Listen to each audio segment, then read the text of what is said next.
It's real quiet over here on this end. That'd be because I was messing with it. I kind of turned down all the sound.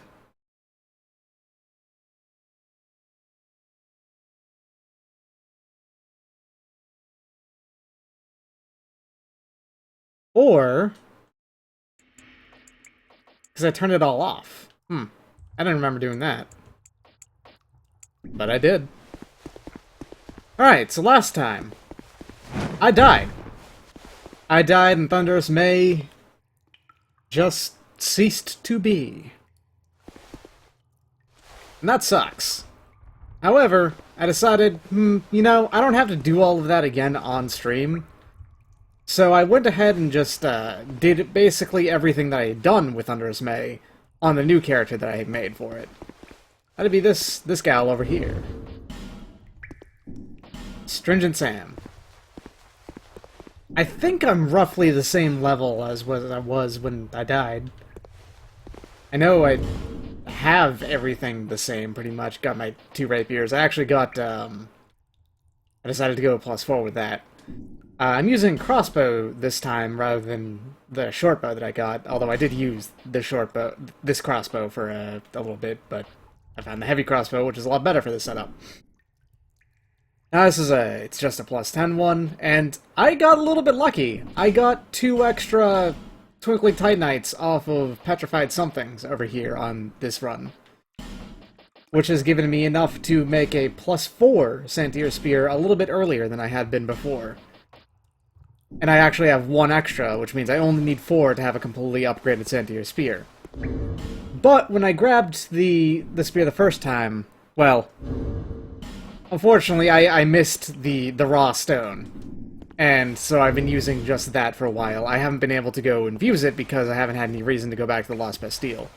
Which is actually going to be the first thing I do today. Lost Bastille it is.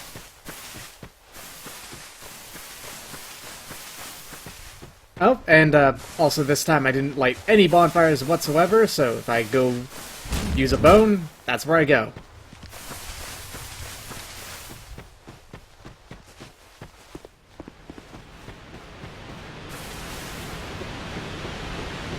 Oh, also, I got the Saldora robe dropped off of a peasant. I didn't know that they could do that. But they did. I didn't kill Malin for this. I promise. I'll go ahead and go meet up with him if you want. And you don't give the 5 human effigies, right? You must go. Yeah, not yet. But you must go.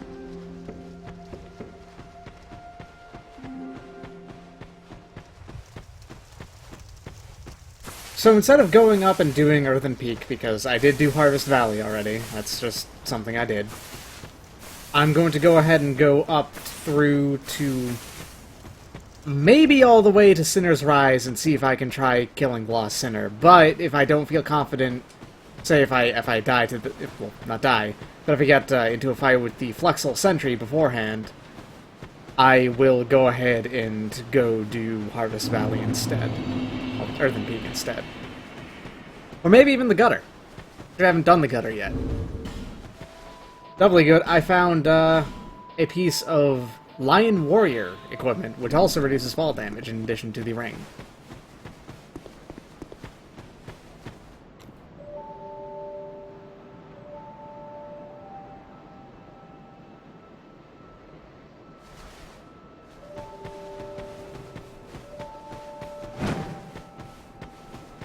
Yep. Like I said, he's fine. He's still selling his old garbage. Oh, one of these. Whatever. Thanks very much. Actually, next time I pop into him, he's probably going to be cocky mode.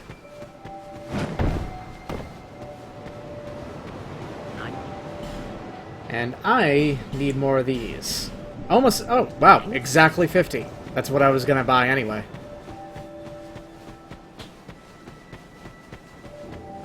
Oh, that's right. I completely forgot to ever go into the mansion this time.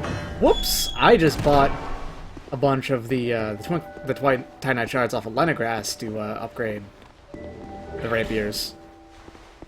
That is my mistake. I never went in here. Let's say hi to the skeleton for real quick. What up, skeleton? Yeah. Give me that effigy.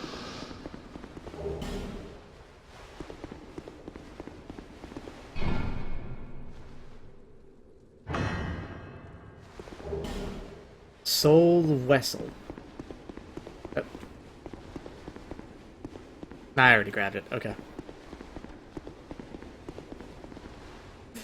What I've got 6? Okay, yeah. Whatever.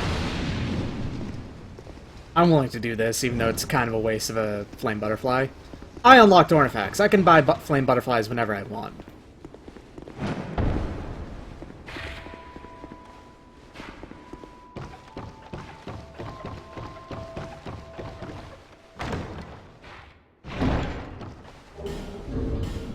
Look at those shards.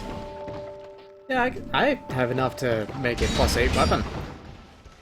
Or anything. Shield. Doesn't matter, really.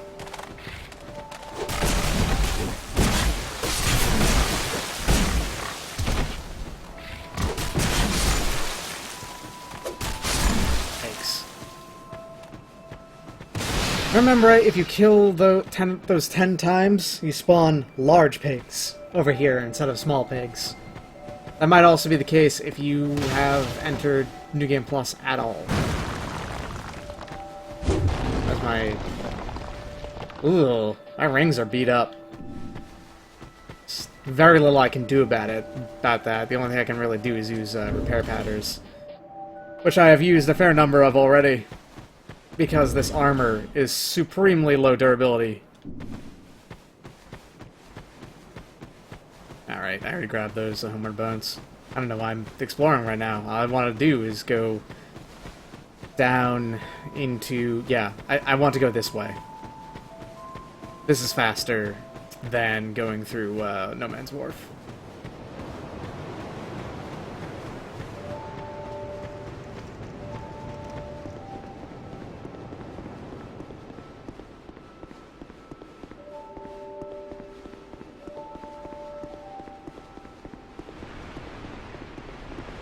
Which sucks, because I've gone through this way so many damn times. Oh, one good thing, though. I have 2 raw stones because I got the one off of the one in Doris Pharos, but also, totally forgot, there's one in Harvest Valley as well. I think I made note of that last time we were there. Yep, still got the no invasion marker, that's good.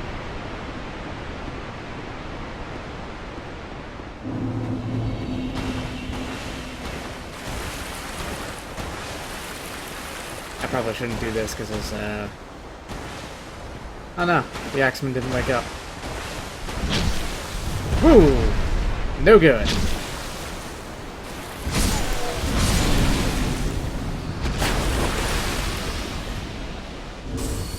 And, I've used all of... Oh, man. I should have remembered these. I should have gone to the crow's nest. I'll do that the next time I homeward bone out.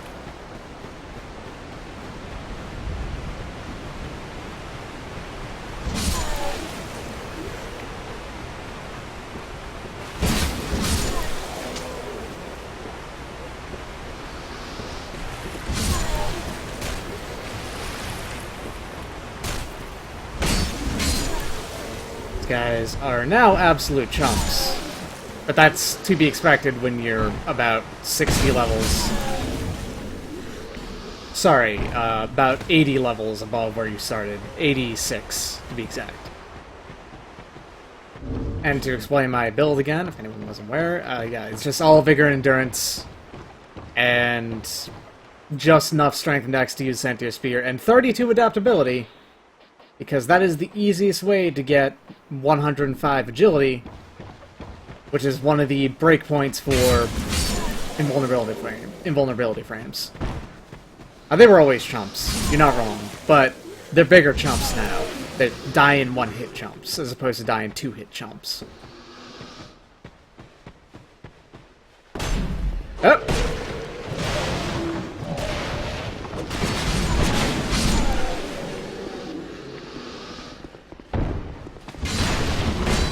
Oh, wow. Huh. Yeah, the amount of invincibility frames you get out of 105 agility is 14. 14 is a lot. 14 is more than the Dark Souls 1 fast roll. It's the same number as, well, it's just below the Dark Souls 1 ninja flip roll, which was 15. It's a very, very large number of invulnerability frames and is super, super good.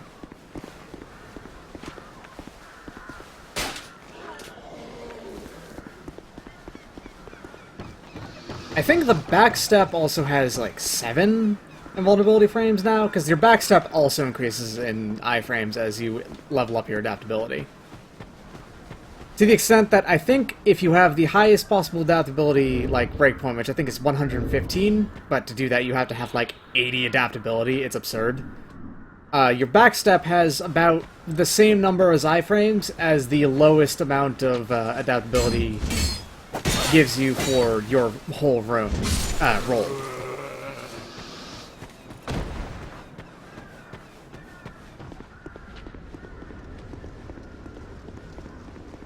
I don't have to go down that way. What am I doing?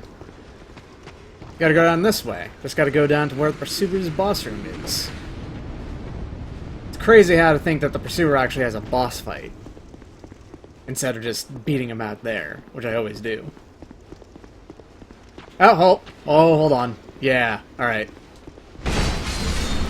Amount of times I just walked into that and then get stabbed like 6 times.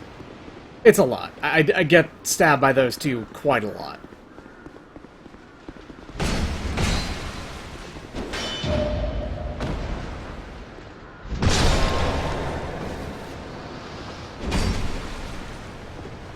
I'm actually not sure how many invulnerability frames that Dark Souls 3 gives you, but it seems like it's a whole hell of a lot. Like, an absurd amount. More than this game's max number of iframes, and just by base. I actually wonder if anyone's done the math on that. Almost certainly someone has, because that's just how these games work.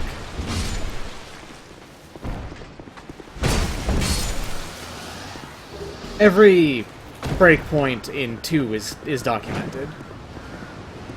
The lowest amount that you can have of adaptability, or rather of agility, is by starting as a bandit, which starts with only 3 adaptability and I think 86 agility. This gives you an incredibly small number of iframes on your roll. It's terrible. Thankfully, the bandit also starts with a bow and arrows, so that's kind of the idea. You use those to stem the bleeding a little. So this armor, by the way, I was real lucky to get because it's just increases the number of souls you get by having it equipped. It's great.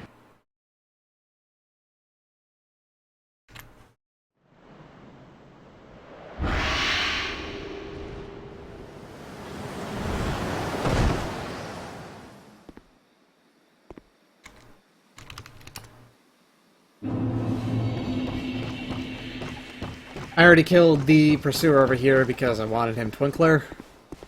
In fact, I've got all the stuff in here.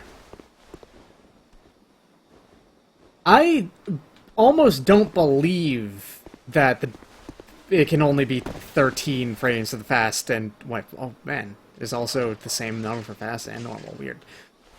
13 being the number of iframes you have in 3. Unless that's the number of iframes you have on fucking 30 FPS, in which case I do believe it, because that means nearly a full half second. Because 3 gives you so many. Right, I have Fragrant Branch. I've got 3 Fragrant Branches, so I can open up...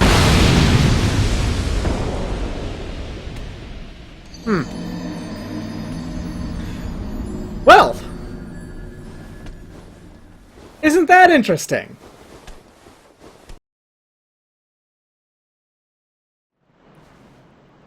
Wow! Huh. That sucks! That sucks a lot! Well, that's that one done. Sorry, everyone. That's Stringent Sam. She's done.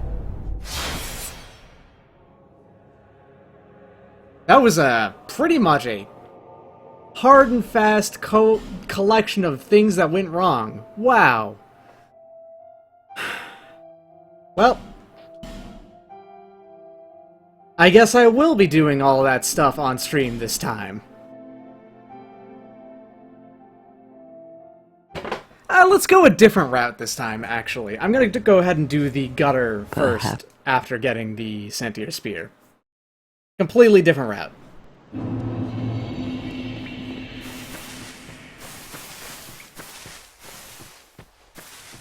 That sucks a lot! Wow! Oh, in case you never thought to check, when you were in this, like, starting zone, right before you actually choose your everything, you have level 1 in everything, which is a way to actually get, like, the basic value of everything in the game. You actually have, no matter what, a 0.3 of poise, which is raised by the lower of your endurance and adaptability. It's interesting. On top of that, you're also fully hollowed with half your health, and you have the important stuff, which you always have. Also, the game just assumes that you're male. But you can go ahead and change that immediately. Alright.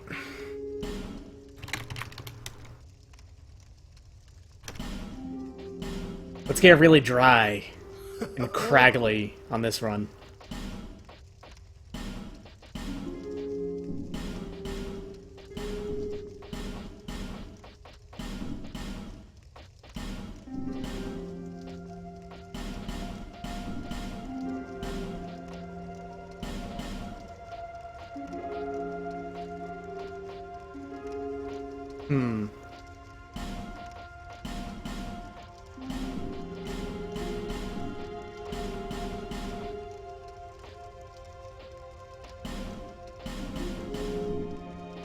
Yeah, whatever. I don't care to go too far with this time.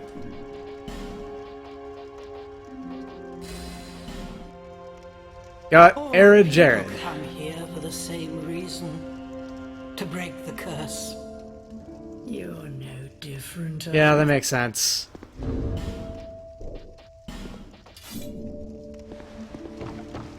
Look, trying to fly was real attractive, okay? It felt great. So pretty much no matter what I do, the start of all of my runs is going to be about the same. Which is to say, I have to go do Forest of Fallen Giants in its entirety. And then I do...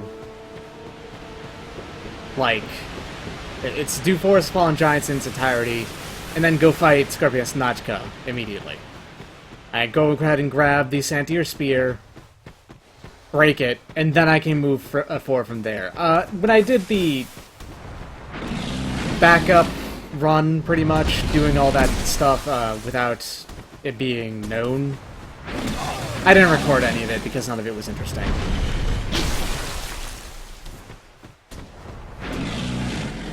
I did everything that I had done on stream already, basically just retrace my steps, slightly out of order, but it was the same. And then, for this one, I'm going to do something entirely different after getting the Sentier Spear. I'm going to go down to the gutter, do that stuff as soon as I can. I should be able to take out the Ryan relatively easily. The Ryan's not very hard.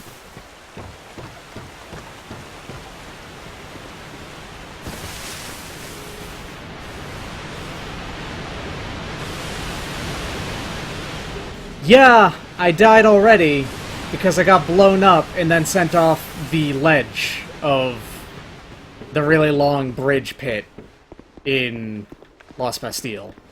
It sucked a lot.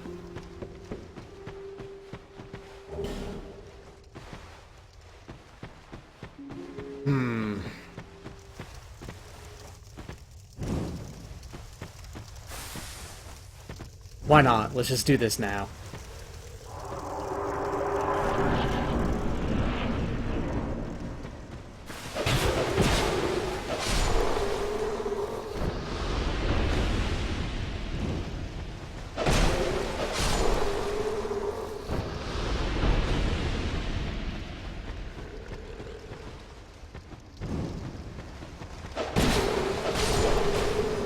What a way to go, you're right. Man.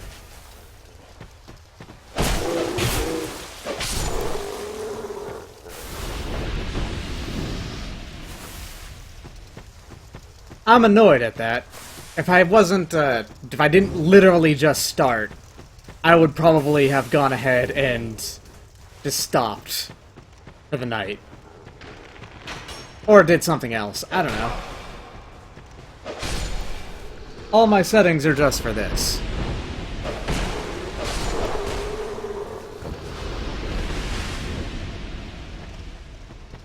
Guess in a way, it's like Strings of Sand never existed at all.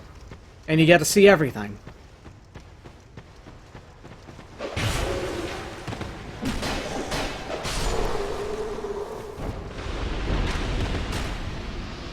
Yeah, it was 4 hours of prep for today's stream, just so you know.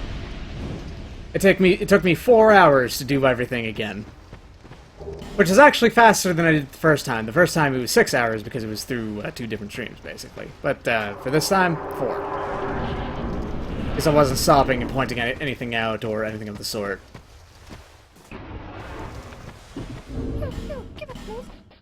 Now, let's see. I got lucky and got 2 Twinkling Titanites off stream that time. So let's see if I can get any... Oh! That's super lucky. Raw Stone immediately. I don't have to get the one in... whatever it's called. You know, the one. In Doors of Paris.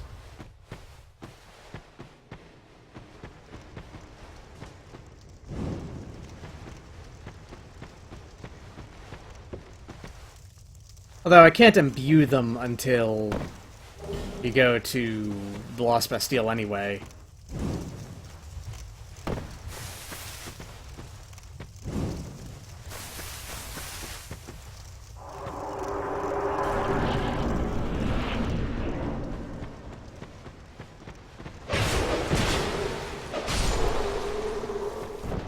Man, I didn't even cheat off-screen at all, or nothing. I just realized, like, right now while sitting here, I could have summoned people off-stream, or, like, summoned NPC phantoms off-stream, and you would have never known about it.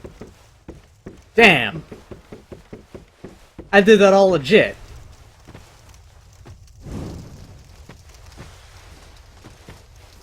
Alright. I actually don't want to turn it off just yet.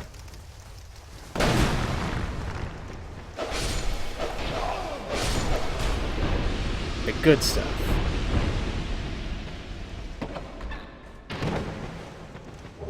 Two cracked red eye orbs, which I'm never going to use, because if I actually die in an invasion, that counts for the no death run. You can't die ever, even if you're, like, assisting someone, or invading.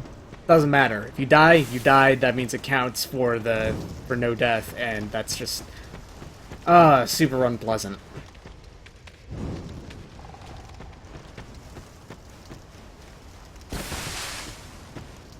So I'm going to go ahead and show off something that I'm pretty sure very few people playing this game have ever seen.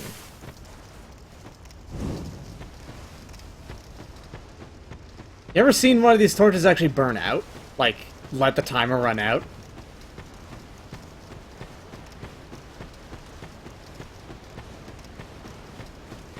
No.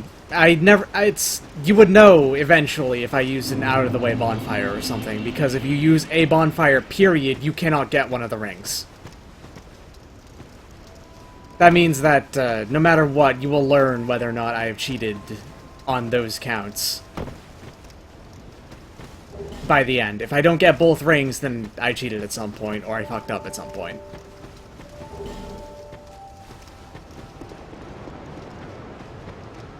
Yeah, there are actual...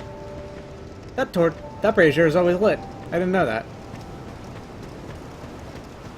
So, I actually cannot cheat because I need to get those 2 rings as the reward for doing this in the first place.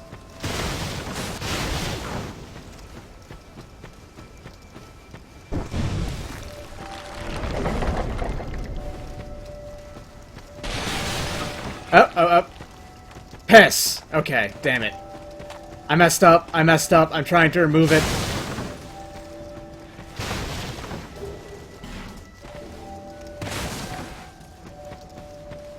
Please don't follow me everywhere.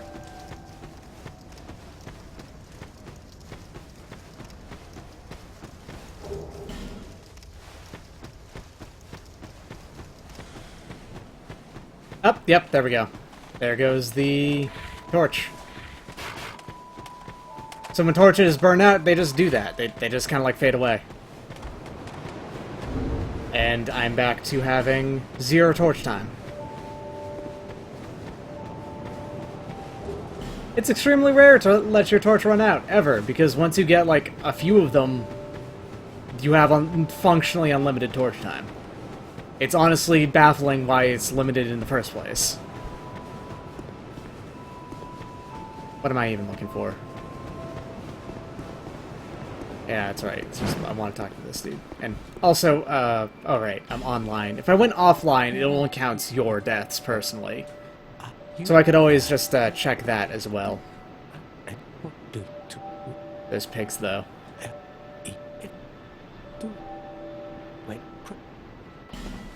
True hard mode is having to deal with pigs following you through the entire game.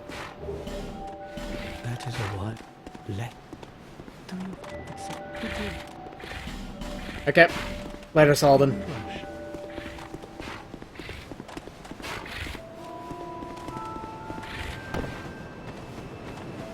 I'm not even going to bother getting the SS Flask right now.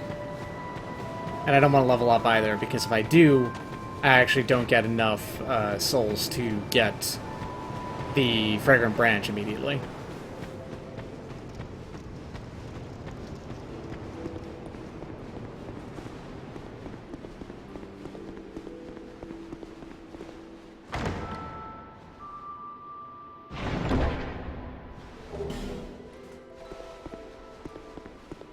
The main thing I'm confused about with regards to the torch is, why don't you just have the torch available to you all the time? Like, just make it an offhand item, you know? Like they do with the binoculars.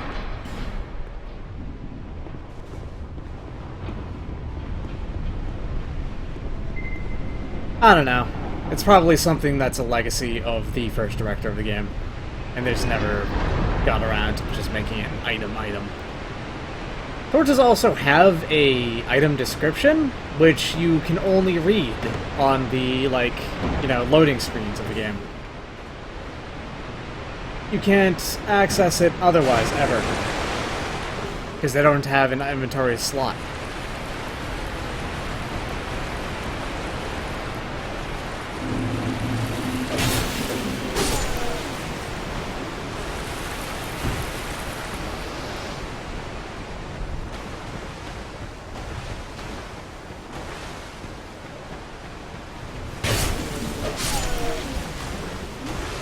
They wanted there to be dark sections of the game that required the use of the torch, and they basically only had one of those in the vanilla game, which was the gutter.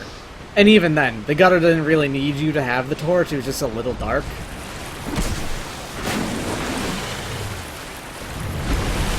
And they put a couple more in Scholar. There's a couple of zones that are a lot darker in Scholar than they were in vanilla, but they're never really a big deal. Nice. That's exactly what I wanted. Alright, that makes soul burdens a little bit easier early on. Getting that soul item right there. That makes it so that I'm going to be able to buy both the... what do you call it? I'll be able to buy the Fragrant Branch and a couple of fire bombs. Maybe even Leningrad Ski, just all in one go.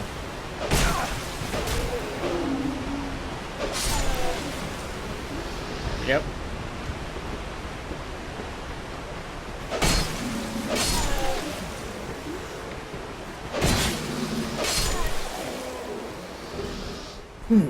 Okay.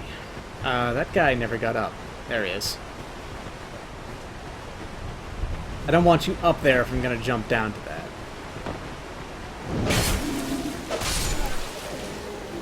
And I will! I'm gonna jump to that, even though that's killed me already once before. Arid Jared, he's got ups. Trust me, he does.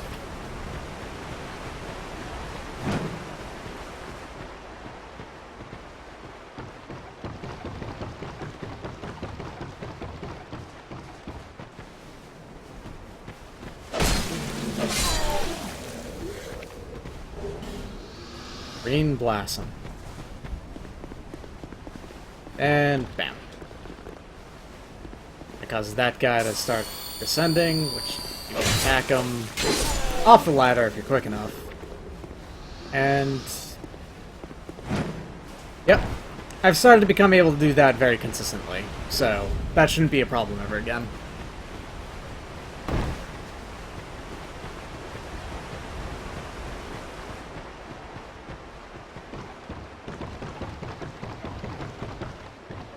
I practiced it a little on a non-Deathless run.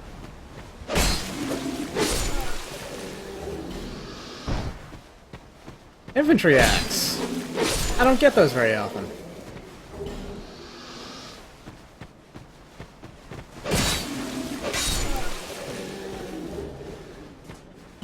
Having the cat ring on at all times is probably an okay idea, but I always want to have those ring slots like occupied with things that I would prefer to have on if I can help it.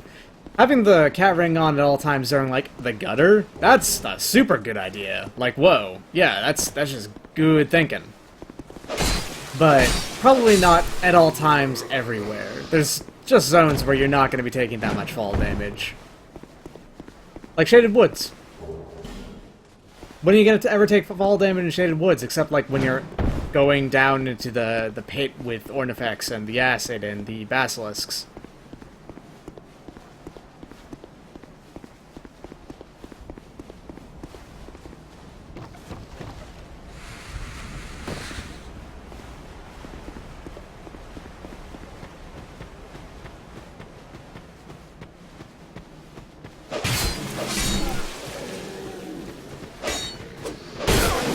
Ooh, whoop.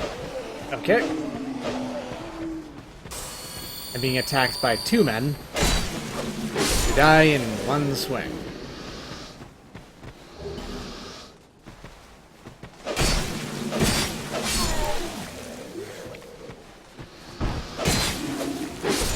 The Lost Bastille has a couple of drops, but nothing huge, really.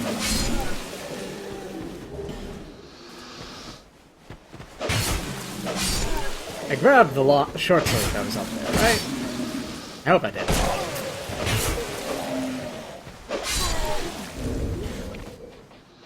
Sure did. Okay. And that's all of the fake dead men, right? Yeah. The last run I barely broke anything. I just stopped using it up until right before I needed to. I stopped using it right before breaking it.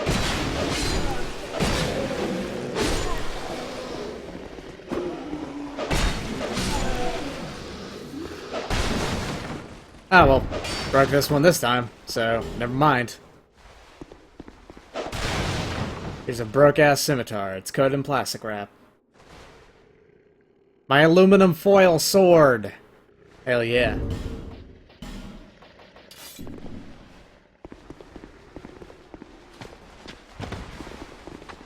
Hello. Forgot about you. Forgot about you. Boy right behind me. And bam. Couple of good thrusts, and we're good to go through here. Equip. Throwing knives. Not because I really need to throw them at this guy. The bow. Just need to have him out for the archer on the left over there. Plus, that knight right there likes to throw a couple of extra firebombs at times. That's not the item I wanted to use. Right there.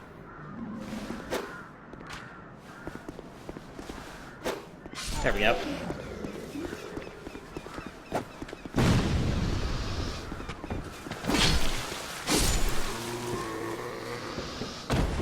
Last time I also got 2 bastard sword drops off of these guys. Barely ever get drops off of those dudes, of their weapons.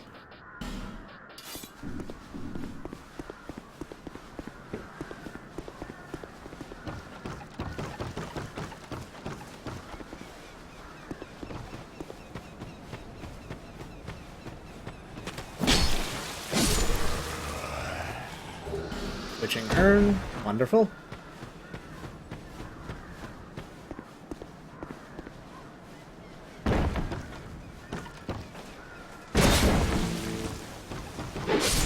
And you... Damn it. Alright. If you time it wrong on, if you're trying to attack someone that's behind you, you will just keep on attacking in front of you. You have to wait until your character model can, like, flex to one side.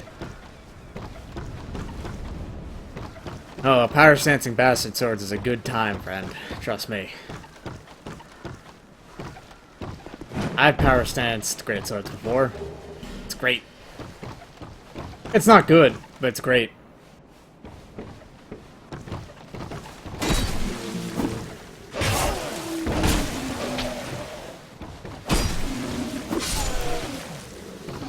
Power stancing is so good. It, like, god damn it, use the wrong thing again. Power stancing makes using every weapon in this game just a pleasure. You can use anything as, like, what, you just want to use it as an offhand? Go right ahead, it's equally effective in both hands. You have full movesets in both hands for everything except backstabbing. That was just great. And then, if you have the stats for it, you can also do it real good. The only problem is, game never tells you that power stancing exists. Ever.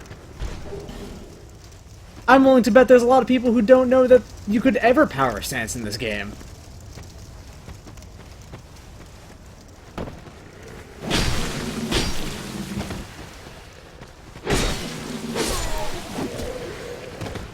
And it didn't bother me, because I would just look up everything. And you can, yeah. We are now Arid Jared. Unfortunately, I died about 5 minutes in. I died about 5 minutes in with Stringent Sam, after having done all of the prep for her, by getting blown up by a barrel. Set off by one of the jailers in Las Bastille.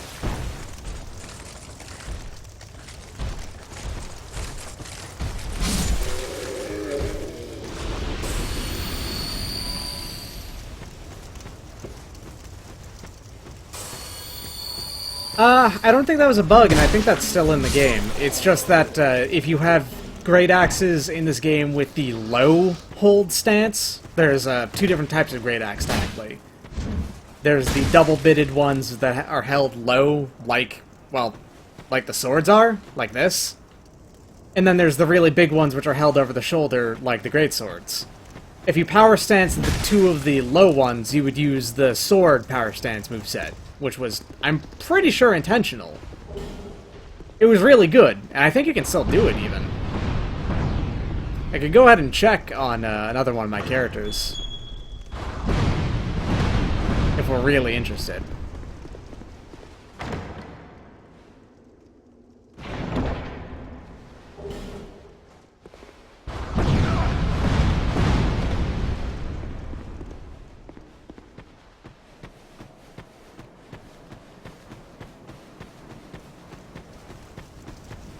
Alright, and with that, gotten everything over there. I think I also picked up, yeah, foot soldier shield. In that little cubby hole over there with the ironclad.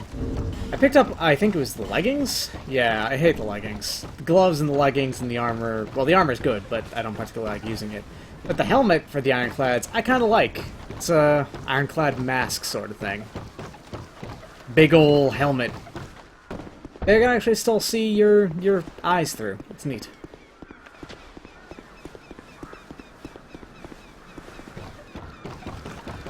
Ah, the manual explains that power stancing exists. That makes sense.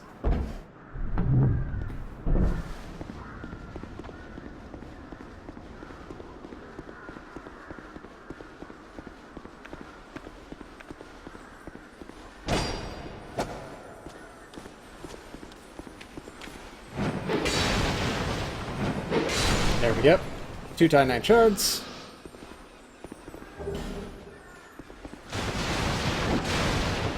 the hand axe, which is just like a backup weapon in case both my short swords break down. Which has happened before. Pear powder and leather shield.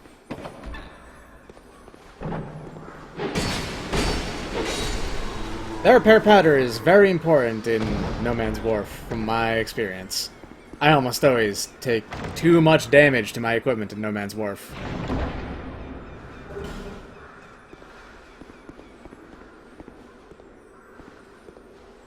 That's because I always play No Man's Wharf Bonfireless, though. In these runs, I do it after getting Sentier's Spear, so that's kind of a moot point. Okay. So, 4,000 from that, this is 1,000, and this is right here, 400? 3,200, okay. Means I can get this, and most of these.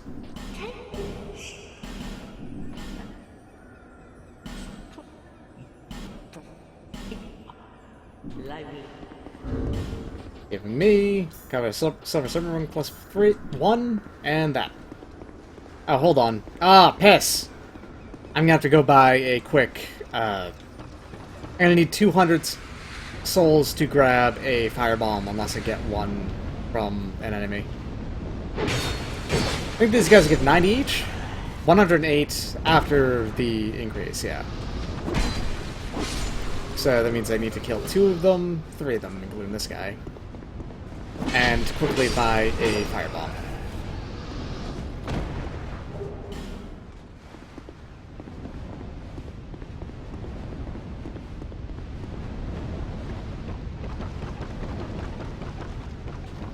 Things go well. I mean, they don't. I'm lying when I say that, but they're going okay for this guy, for Jared at least. Stringent Sam is no more. I probably shouldn't repeat it a million times if I'm going to be putting this up anywhere else.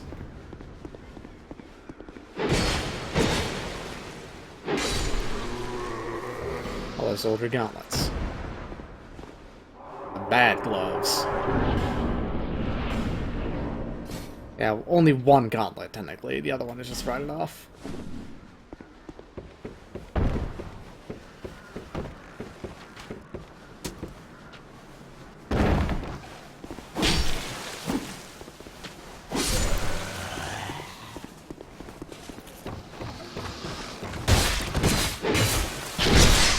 Huh.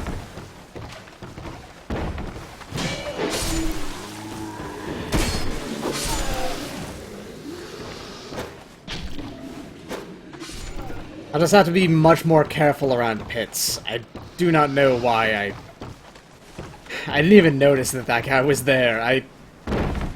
By the time that he was revving up his machete stab or whatever, I had already been dead.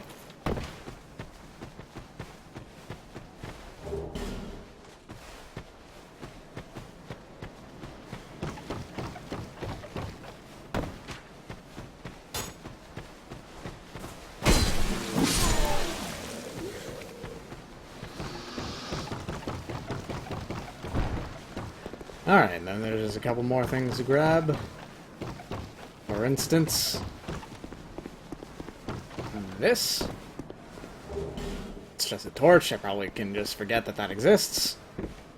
For future attempts if I need them. Or maybe Jared here, he'll be the one that wins. Who knows? So it was... I forget. But there was a first run which went poorly, then Thunderous May, which was the most successful, then Stringent Sam, well, sorry, Most Dire Chad, which died immediately, and Stringent Sam went very, very well, all off screen, so you didn't get to see any of it, that died in, like, a hot second. Which means we're on number 5? Yeah, this is run number 5, attempt number 5.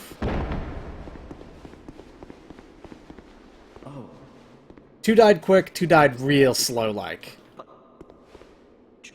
In the long run of things.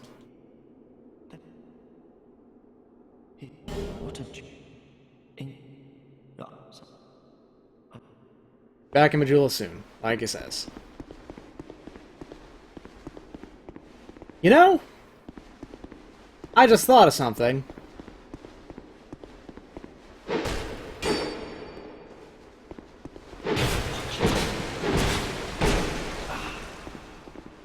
I don't need to keep this guy alive. He has a katana. Neat. Got his hat.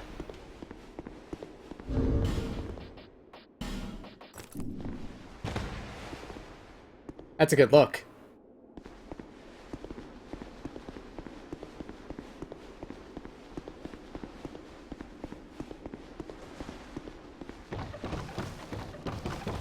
If I'm gonna tell people constantly whenever they're playing these games to murder their friends, I should really, you know, stick to it myself.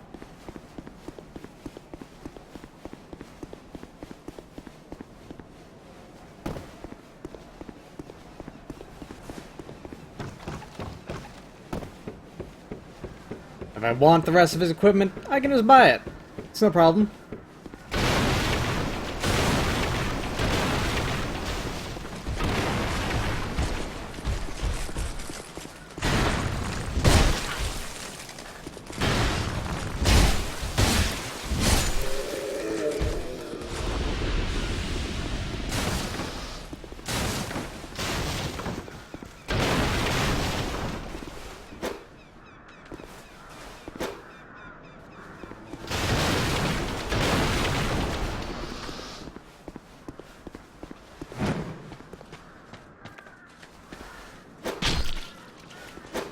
Hess. Okay.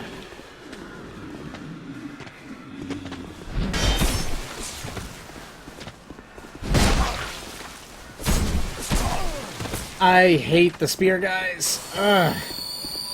He's got his shield up, which means that all attacks are blocked right now, even though he's holding his shield, like, so lazily. I could try and guard block him, guard break him, but...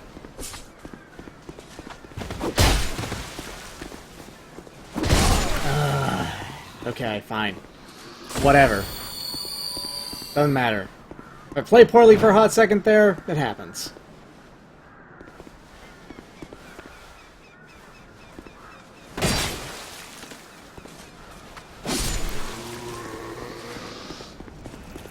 Now I hope I don't mess up this toss. I've only got the one. I should use it from down here and not from the inventory. Not mess up the toss. Means I can do whatever I want over here.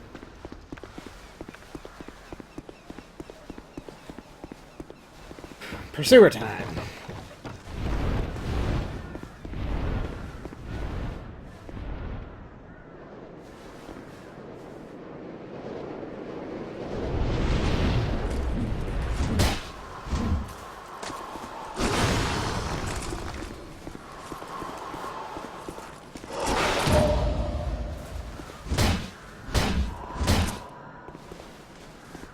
A hit may have happened.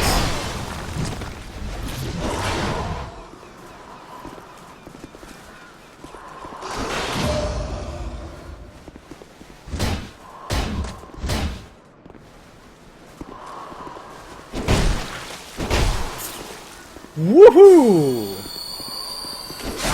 Alright, well. Poor Paris.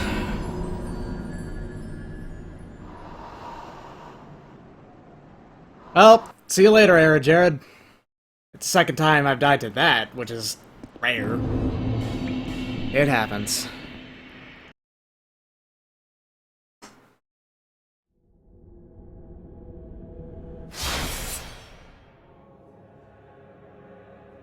I'm getting these deaths out of the way early, you know?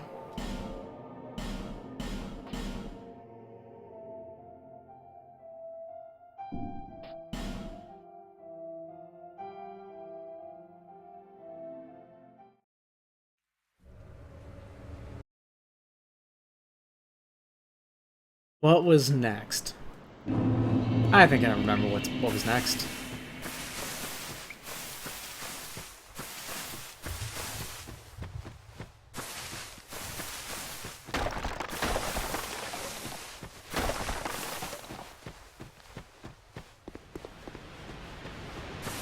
It's only so much of playing the intro to the game over and over again that I can handle, like, in a sitting. So if this one also goes poorly, I think I'm going to try streaming something else instead of just this all the time. Who knows?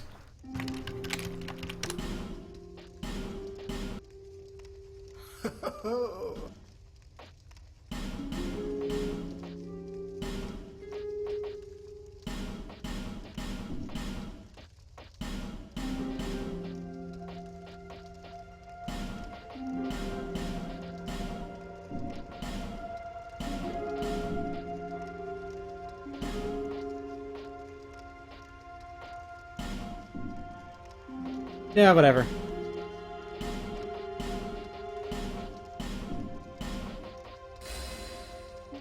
This is my true self, sure. All people. Looking good.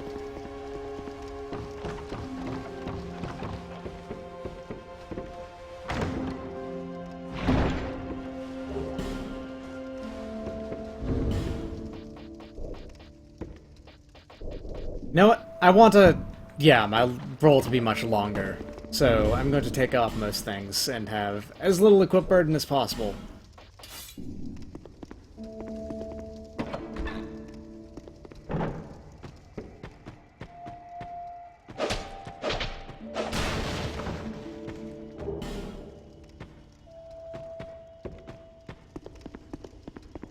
A longer roll does help quite a lot. In case you weren't aware of this, the lower your equip burden in this game, the more distant your roll goes. And it changes quite a lot if you have very little equipped. Look at how long that is. If you've mostly played through the game hovering around 70%, you may have never noticed that. But yeah, that's how it'd do.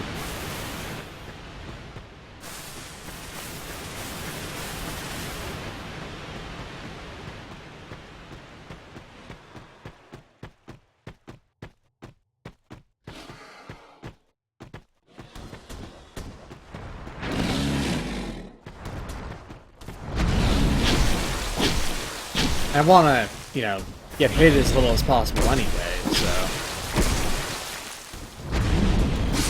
It's not like the defense decrease really matters too much.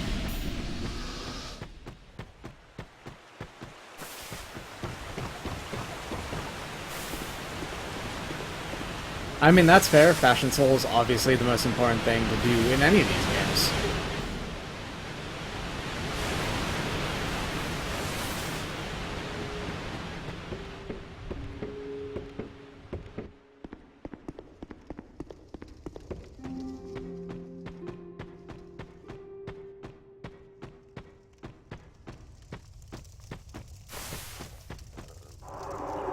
Going through here, I forget. I believe there's a couple of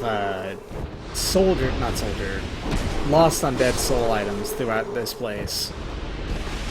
Let me just make sure for certain that there is, and if there isn't, well, I'm probably never doing things betwixt ever again. Because I don't need the dagger, which is the other actual reason to do. Here, hold on.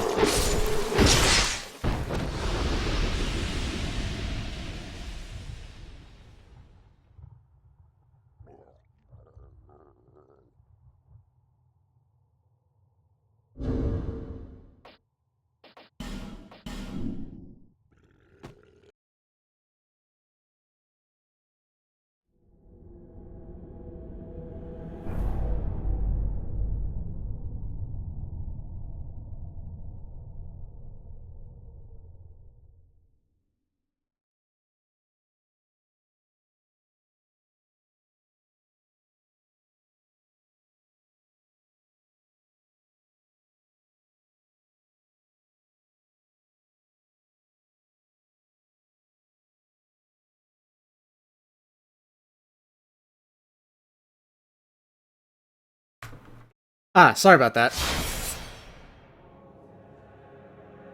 I got a phone call. I didn't die. Nope. I just, got the phone call, so I quit out real quick to prevent anything from possibly happening. You ever wanted to know what your pause button in these games is? It's that. Just quit out the game real quick.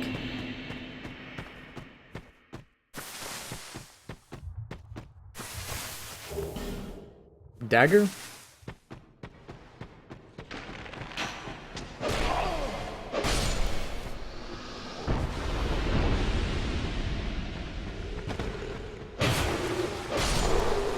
Look at how much ground you cover with that. It's crazy. It's just crazy.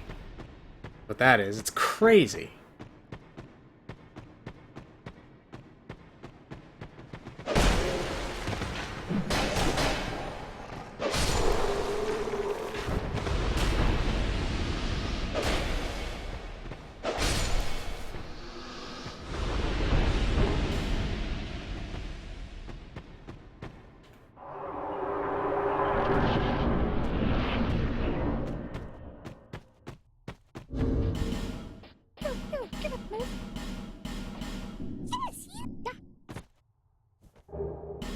Magic Stone and White Ring. Neither of those are useful. And the White Ring's cool and all. Look at me, now a Phantom. It's great. Actually tricks people sometimes, and I do not understand why, ever. Yeah, alright. Did I remember to kick down the ladder? I didn't! I'm a moron. Hold on a second. I'm a huge dumb idiot is what I am.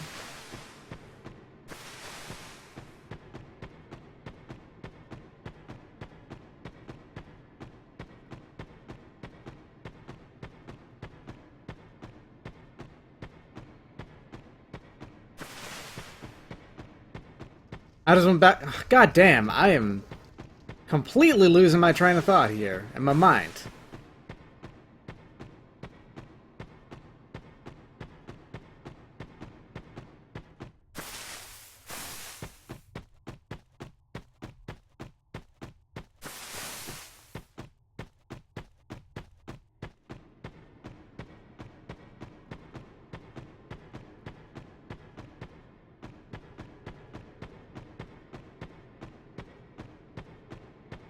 This is called wasting time. I'm killing it right now. The time.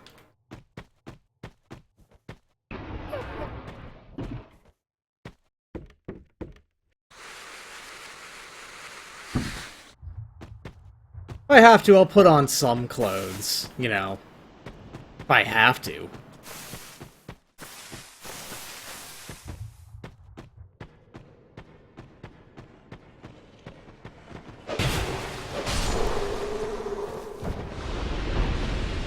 Up! Whoops. Misjudged some distance. Now let's see real quick. How much exactly does this cover for, like, distance difference?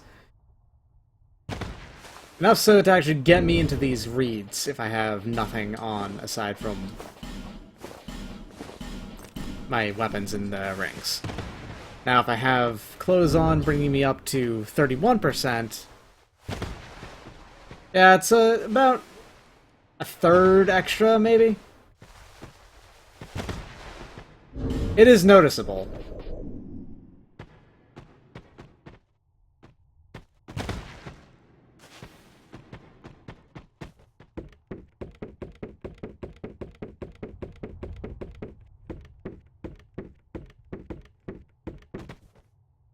I don't ever actually buy the monocle from Malentia.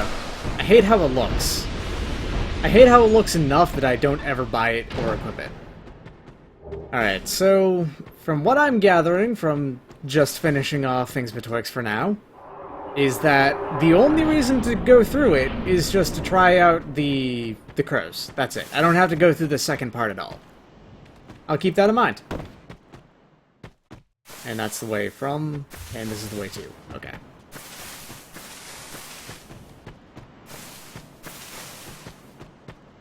With that in mind, I will just remember to only do the first part of Things Betwixt. I'll do the rest of it later when I'm getting... what do you call it?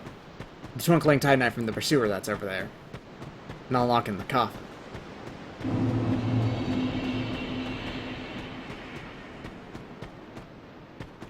First things first, gotta get the Morning Star. And binoculars.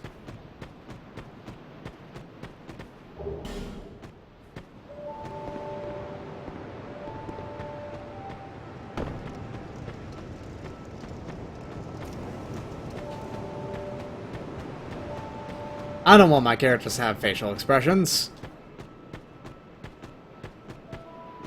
The Souls PCs, they're just... ugh. They're expressionless dolls. I don't think they even blink, do they? Look at that. It's open forever. It's crazy, is what that is.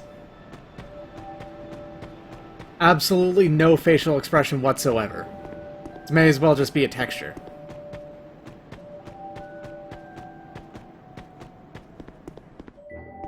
Did I even remember to get this up here last time? I don't think I did.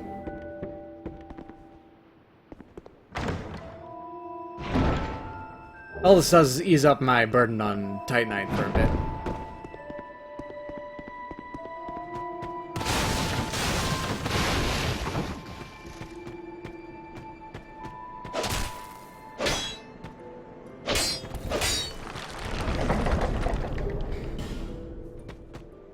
Ah, a nicotinating membrane is what you're looking for, as far as the terminology goes.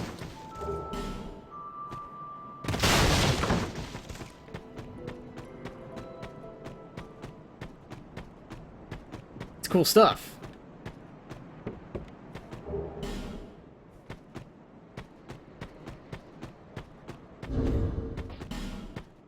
Only 742 health on the Swordsman's Heart because of only 4 vigor.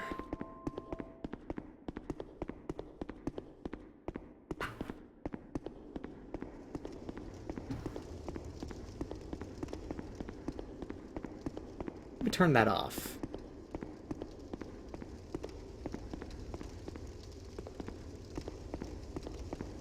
There we go.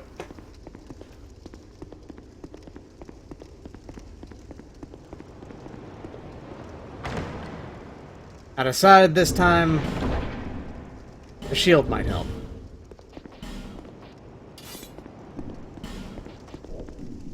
I'll switch the sword if I have to.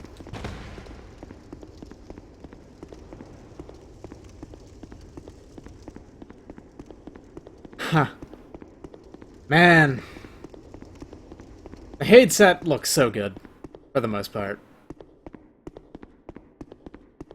Midnight Chainmail is a good torso armor piece. And I grabbed the armor bones.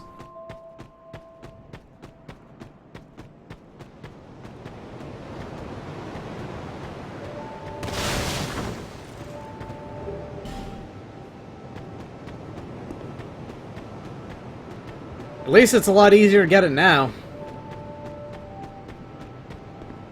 I do remember trying to get it in base game Dark Souls 2, and that involved bonfire acidicing that bonfire with the very first bonfire in Forest of Fallen Giants about 12 times, I think? So the enemies in there were monstrously powerful, eventually. I pressed no by accident.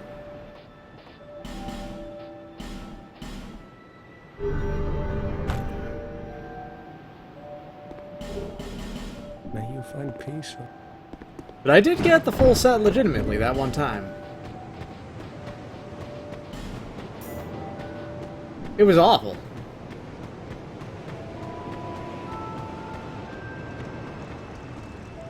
If you were to ask me, the better version of this game is in fact Scholar. And that has a lot to do with gear curve more than anything else.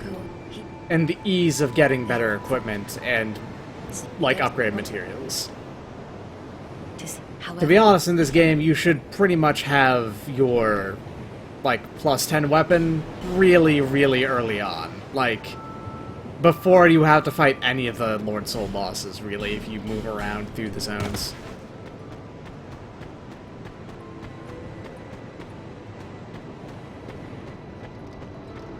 It promotes even more replayability in this game, which is probably the most replayable Souls game, due to how it's laid out and how every single thing you can think of is viable.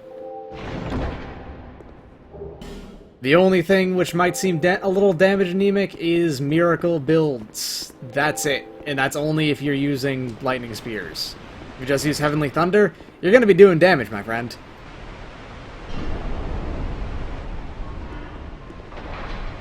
I also think most of the zones work better, too, in Scholar, with the exception of Iron Keep, which I think is more frustrating in this one for basically no reason.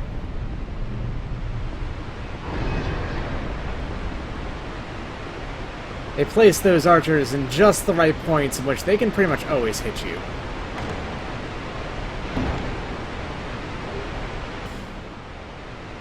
I don't even know how many more enemies Iron Keep even has. I don't think it has, like, that many more. It's just that they place them in more annoying ways.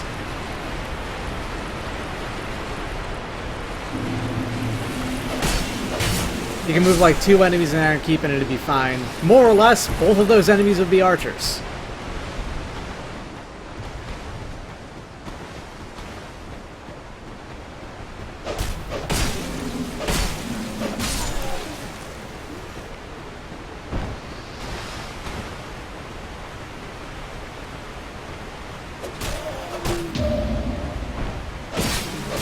Just wanted to try that out.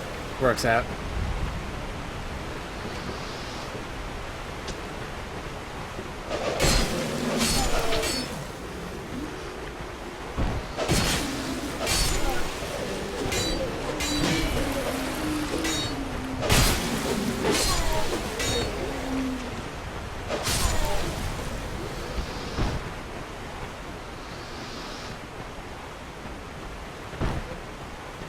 Ah, yeah, those ones too.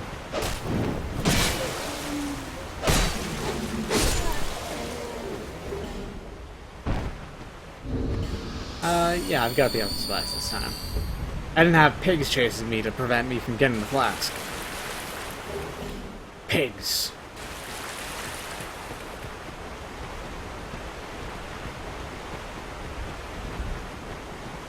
Ah, hell, I understand that. Playing way too much Dragon's Dogma. Let me tell you about when Dragon's Dogma was put on to PC. For about 10 days, I played way too much of it in one go. I'm talking, I played like nearly 100 hours of it in 10 days. I what some might call hyper poop socked that game. It's really fun. Dragon's Dogma is a super fun game, y'all. If you've never played it, I super recommend it. Dragon's Dogma Dark Arisen, supremely fun game.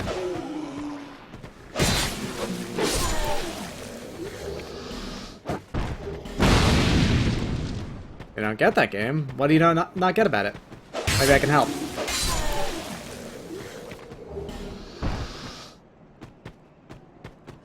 Dragon's Dogma is, technically speaking, sort of a action RPG. Much more a focus on the action part than the RPG part.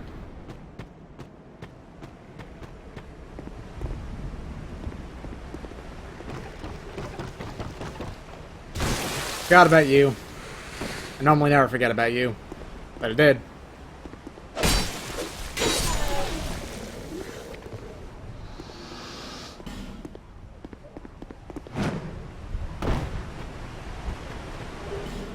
Oh, the thing you probably do wrong is just not knowing what moves do the most damage.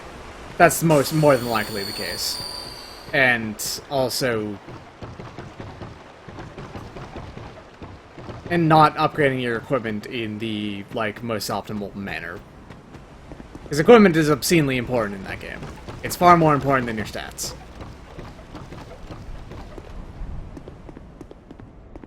Like, when I say far more important than your stats, I absolutely mean it. Equipment is 3/4 of your, like, raw numbers flat.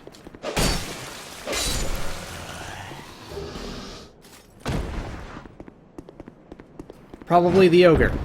Yep, I'm gonna guess that that's going to be the ogre in the mine that you can come across.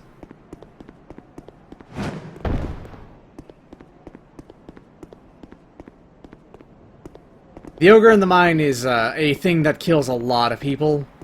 Because A, they do the mine a little bit too early, and B, the ogre has a huge amount of defense.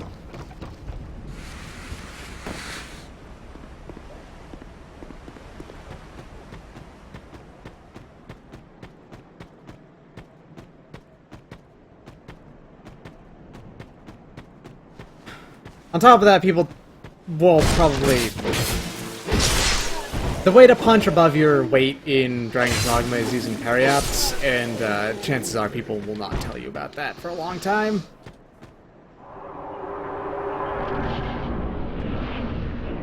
If you're really ever having trouble with Dragon's Dogma, get a friend who can just make a powerful pawn, and that will deal with most of it, because pawns only cost... Like, it's Rift Crystals is the currency. They only cost that to recruit if they're not your friend. If you've got a friend doing it, then they're free.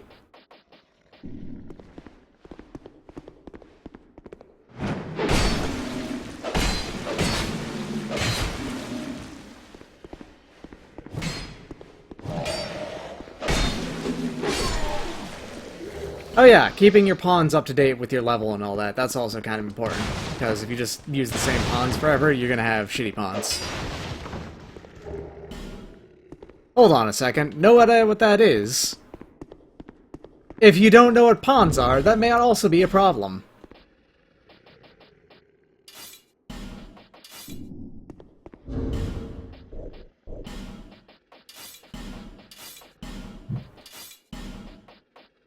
Ooh, I got a bandit's knife. The parry-ups. They're consumable items. Equipping all of that has raised my equip load high enough that I should start wearing clothes.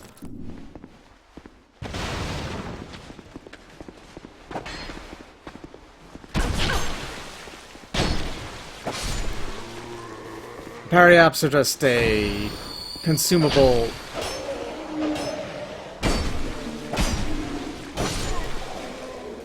items that raise your stats. The Conqueror's Parry-up is the most common out of all of them, and they are obscenely useful. They do a damage boost on you that's multiplicative, so you can use them to like rocket your damage up super high. If you encounter any with just like seemingly extremely high defense, that's just a good way to get across over it.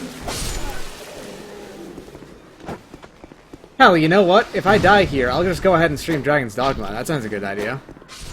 Dragon's Dogma is a super good time.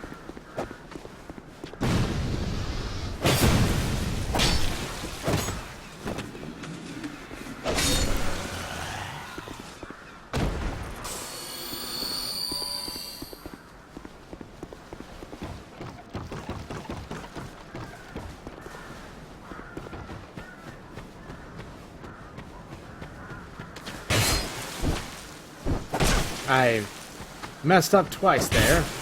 Messed up 3 times there. There we go. So, at least before... I don't know if this was patched in at some point. I forgot to grab the buckler. I'm a dumb.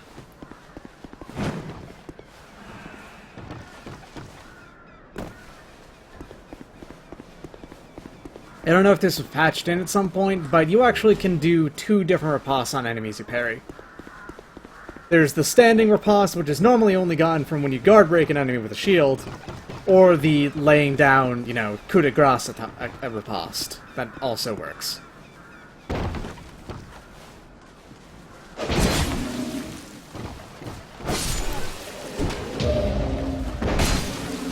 Both of them require pretty specific timing.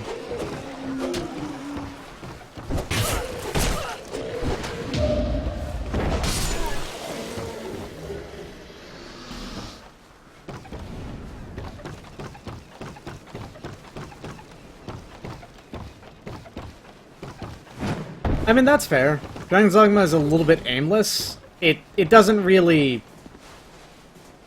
It doesn't really do a good job of explaining to you where you should be going at any given point.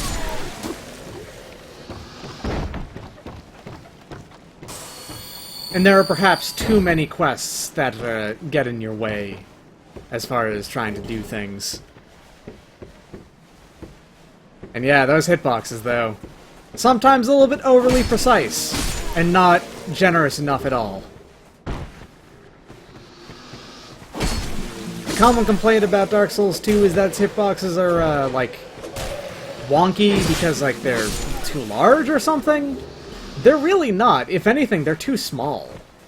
With the exception of a couple of enemies, like the dogs in the gutter, which theirs are way too large and they start up way too early.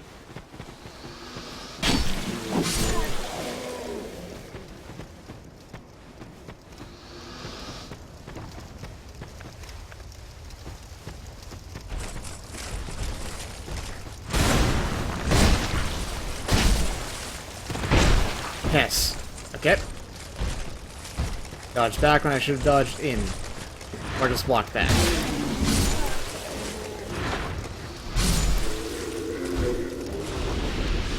I keep on getting these old ironclad pants. I don't want them. If there's anything the old ironclads that I want, it's the hat.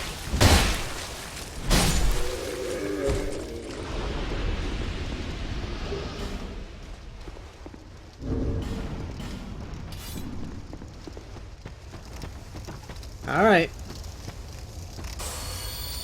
Time to grab the Soul of Proud Knight. 2, 3.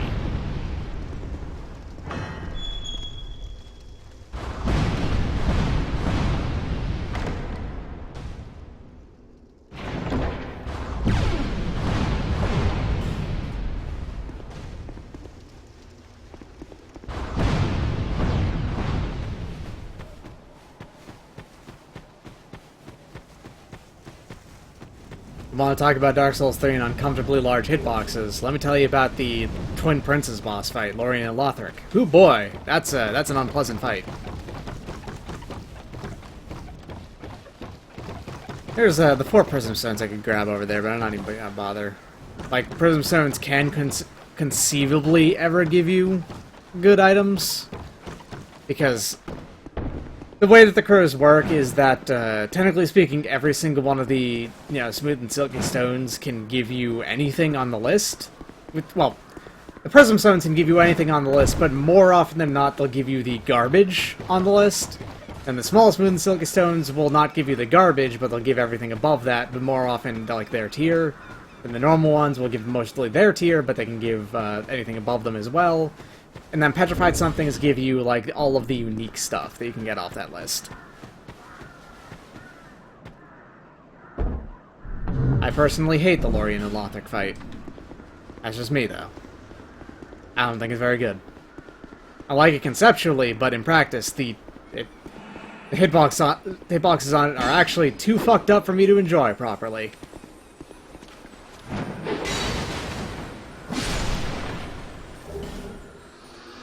I've been hit by his swing behind him when his, like, the swing from Lorien does not even, like, connect behind him at all. It's a similar problem with what the Fume Knight has with just, like, that one specific point right behind him where he can accidentally hit you with, like, his, one of his big swings. But it seems to happen way more consistently, and it's a lot more generous on Lorien's fight than it is on the Fume Knights. Plus, you should never, like, go behind the Fume Knight ever anyway. That's just a terrible idea. The Fume Knight, you have to fight facing him.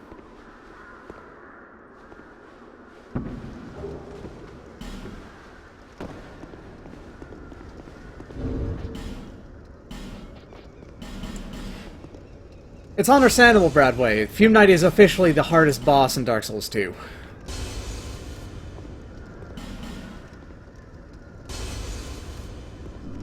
And I did not get enough souls, so that means I have to buy ring, stone, all these. Sorry. 5 of these. 10 of these. Bam. Covered a silver super ring. The secret with the Fume Knight in Dark Souls 2, the second DLC, if anyone is not aware, he's the first and last boss of the second DLC, technically speaking. He is very, very difficult. Not because he has, like, really fast attacks or anything. He doesn't, really. More that his attacks have very strange timings to them, and they do a lot of damage. If that sounds familiar if you've only played Dark Souls 3 or whatever. It's a lot like the Nameless King boss fight in Dark Souls 3. His timings really trip you out.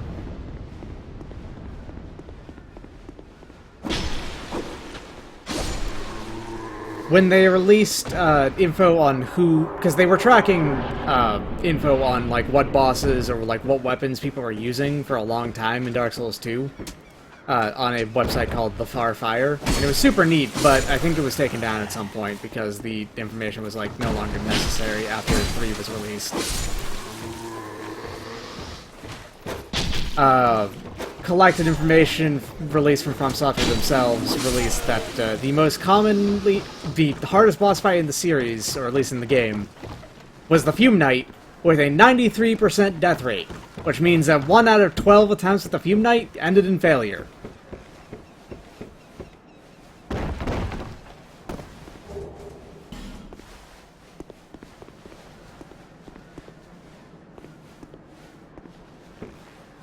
Yeah, that's... I feel like generous hitboxes on behalf of the player are 100% A-okay, and I wish this game had them, honestly.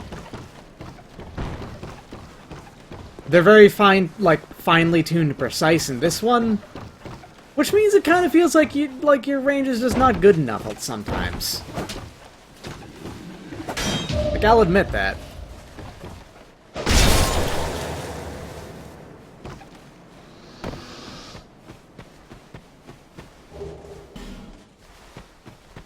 Oh yeah, I suppose if you're talking in PvP, that makes sense. Because also, if you're talking about in PvP, then the phantom range, like the extra range you have on straight swords, is absurd.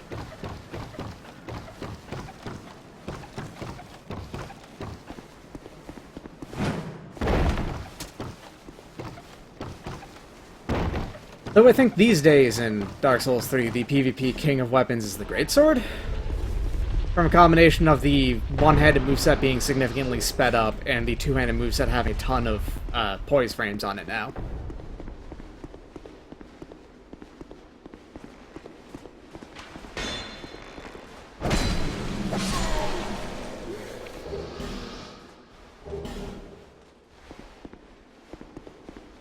They did a good job of buffing specific stuff in Dark Souls 3 to be useful. After a long time of them being just bad and not worth using. Yeah. What? Here. What oh, no. How many souls did I get for killing Kale? Was it 1,000? If it was 1,000, I should do it again. So let's check to see if it's worthwhile to do it.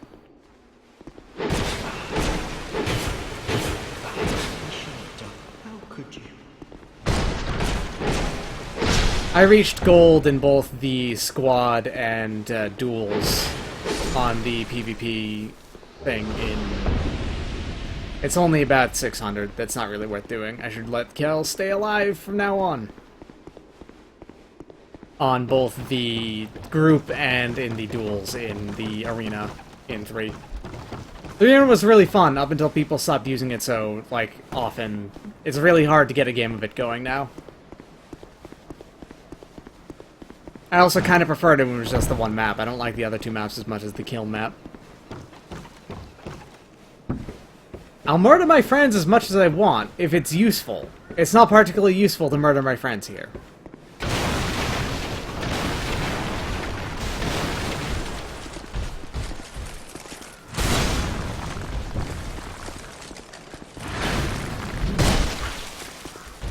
Also, Kale isn't my friend. Kale's like a nobody.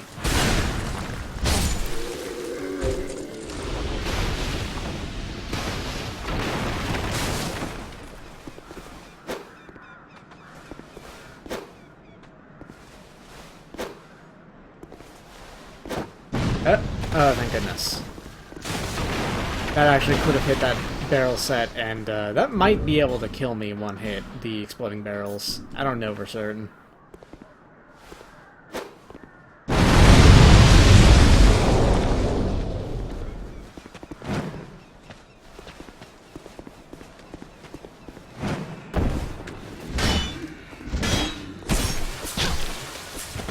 Poor input. I tried to do the guard break input there, and it messed up. Well, I messed up. I didn't do it right. That's what I actually mean. The Ironclad design is very, very good. I love them to bits. Big armor turtle boys are great. Well, big armor turtle boys, because there's not actually a person underneath the Ironclad armor set.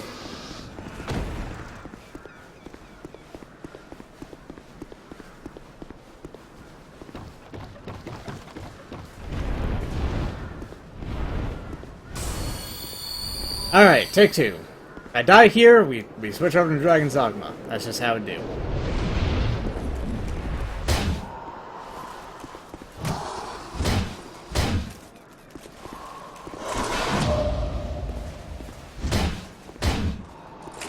And by that, I mean, like, this one time. I'll do a Stringent Sam in the background, if that's how it goes. Ooh, that was almost too late.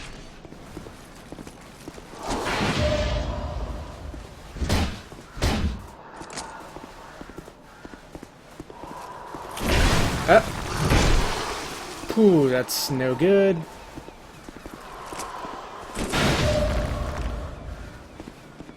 They're animated suits of armor.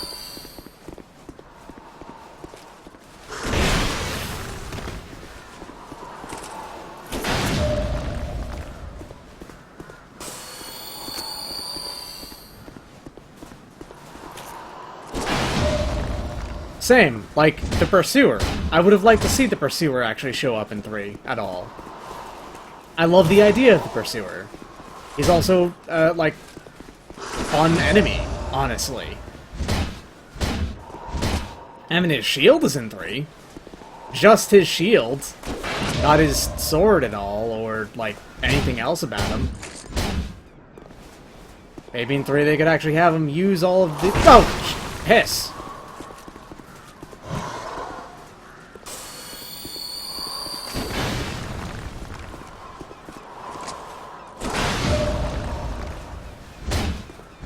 He's got like 3 different timings on his swing forwards.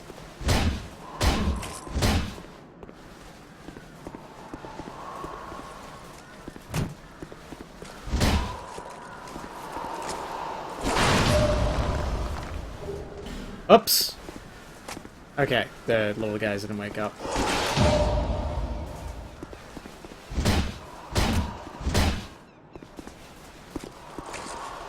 I think the lack of anything to do in 3 doesn't come from, like, a resentment of anything to do in 2.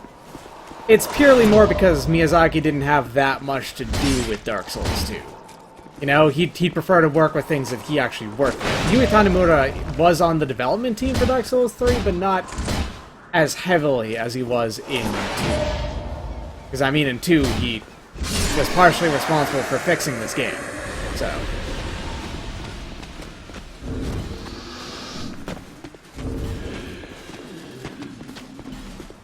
And I mean, there is— oh, piss! I forgot to equip the— damn it!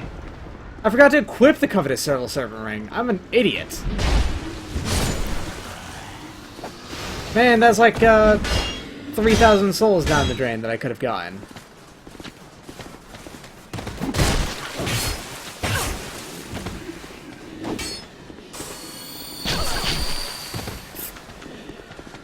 And okay.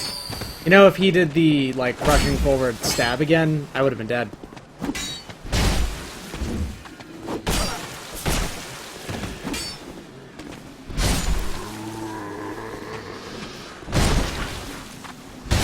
Weirdly enough, even though these guys are probably the enemies that teach you that guard breaking is good, they don't have a, like, you can't follow guard breaking them up with a riposte. I think they're the only enemies in the game they're like that. And yeah, these sword-using undead soldiers are absolutely deadly. No question asked, they are kind of scary.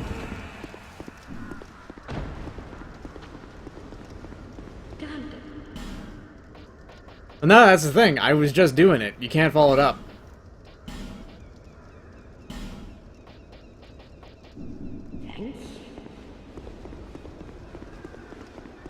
You can standing parry, like, riposte them, but only if you normal parry them. And it's just the spear ones. You can do it with the other, well, I mean, the S-stock ones, but you can't do it with the spear holding ones. And like that. Forward. Put that up. That's unfortunate. I would prefer they didn't blow it up. That's kind of random. Hits. Alright.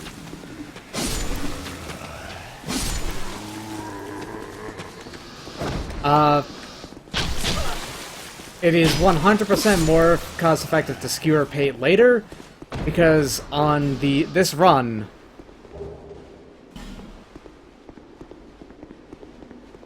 you break their guard with regular attacks. Huh.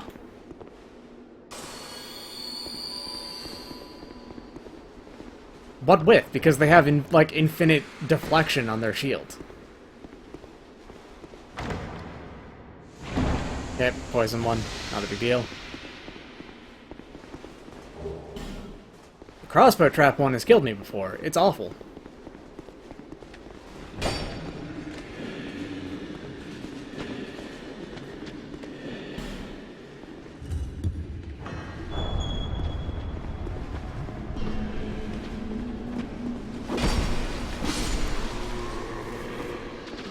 Two in here? Yeah, it's two, halberd. Oh, there's one right here. Let's test that.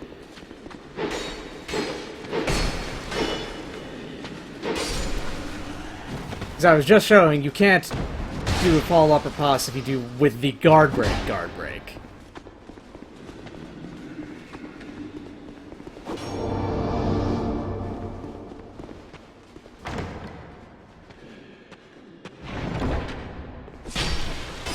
He's not guarding right now.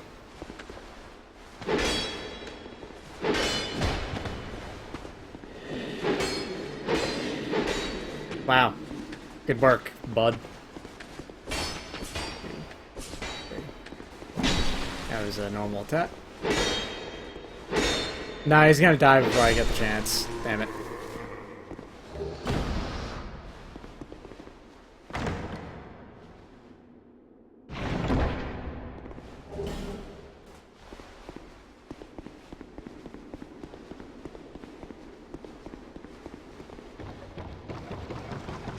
Hold on.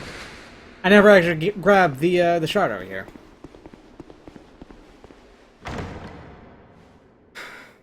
It's a large trident shard, I think? Yeah.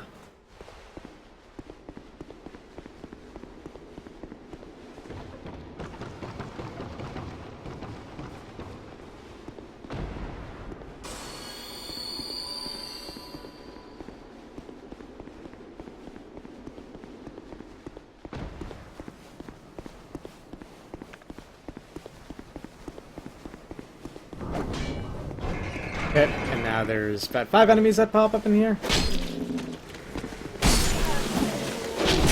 Sword soldier, and halberd soldier, as well as these duders. Okay, there we go.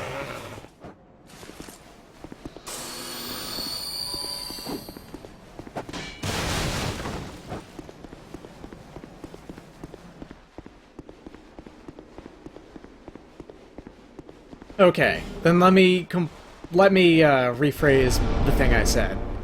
If for whatever reason they allow you to wail on their shield so much that they're bizarrely high stability breaks and you guard their break normally, you break their guard normally, then you can follow it up with a riposte. However, if you do the guard break move, which for some reason they are one of the only enemies that you can break the guard of with the guard break that you cannot follow up with a riposte. That's my revised statement on the matter. Well, Hey, Pete. I chat. Peter Cybernetics. Good to see.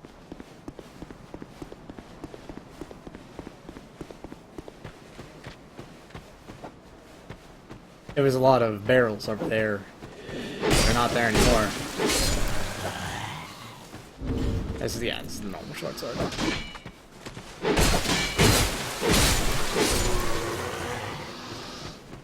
Short sword at risk, which is planned.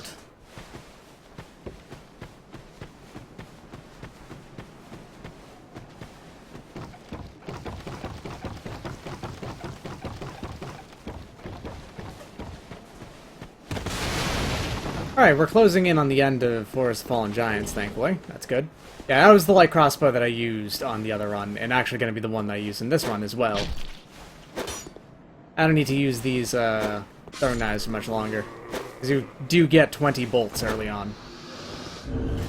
Which the light crossbow costs, 13 strength to use. I think you can use it, because you can use it two-handed with no issue. Yeah, there we go.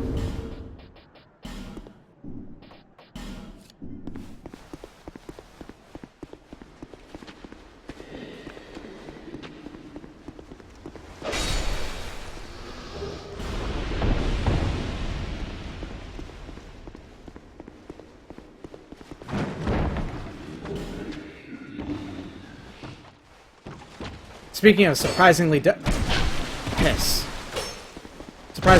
versions of these enemies, the S-Stock wielding ones also really, really deadly. Oh. That's a rarely seen thing. Let's try that again. See that? Can you hear that? When a phantom gets, like, parried in their game and, like, their bloodstain records it,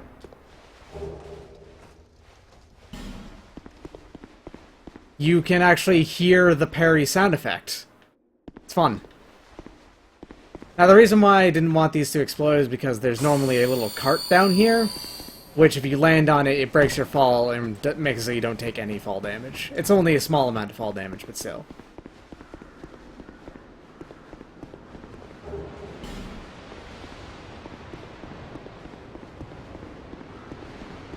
Up. 2, 3.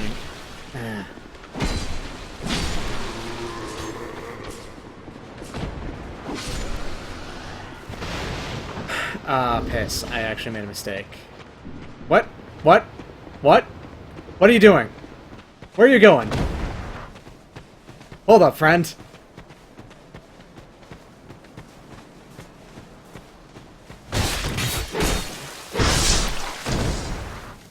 This was one of the ones who's attacking the giant tree up near the Pursuer boss fight. I think that's actually kind of neat, that if he does that and he doesn't aggro on you, he'll actually go fight on one of the other ones.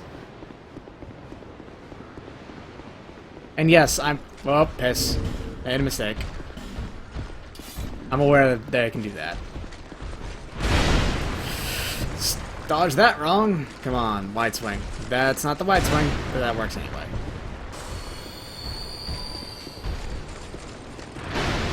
Wide swing is very easy to just walk away from, is the thing.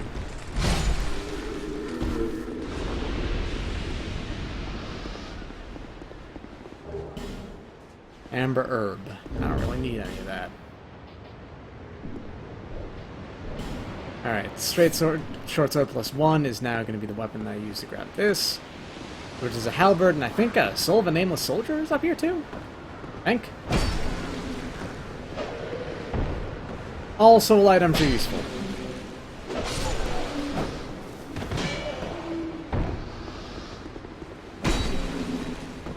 If it's just the halberd, then this isn't really worth doing, aside from getting, like, what? 60 times 4, 240 souls? Yeah.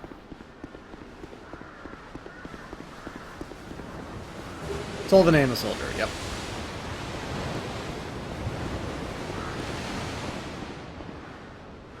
So that's worth getting, because that's 800 souls.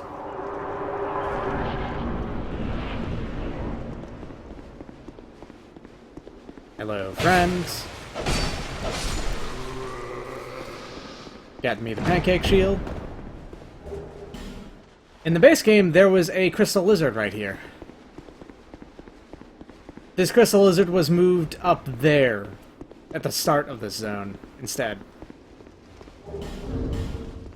I almost forgot.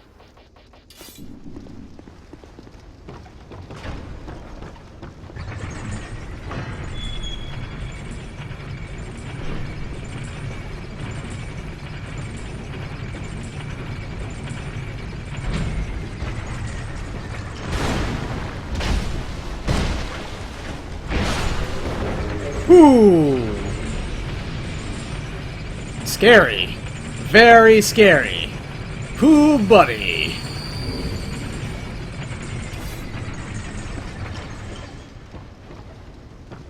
That could have been worse. It really could have.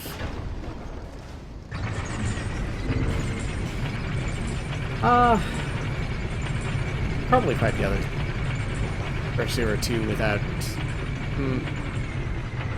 Do I want to attempt that Pursuer yet? I don't think I do.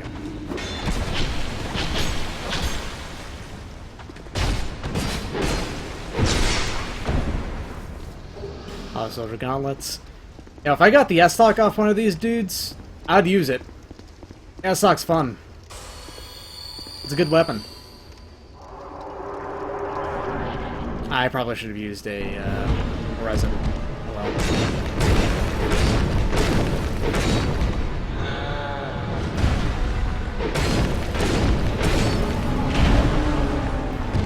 Stamp. Up! Ooh! Okay. Thank you for launching me outwards. It's more safe.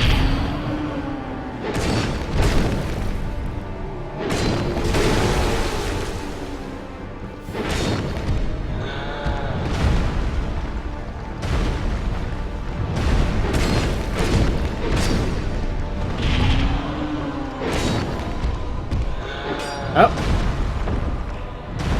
Alright, he's gonna do that. Oh, piss. I didn't know he re-aimed that. We're safe.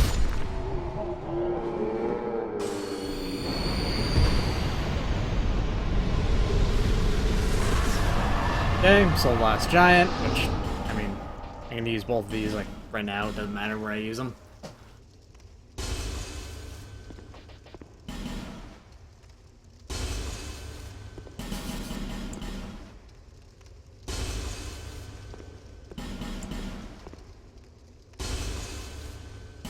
Consume.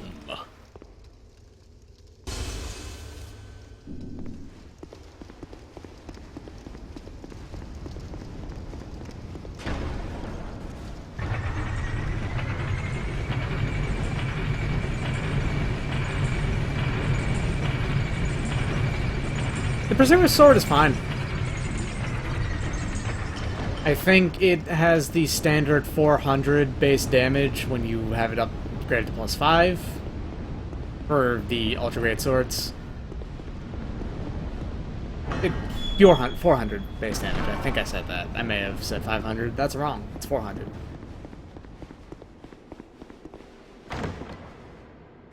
Do you go sword and board every time?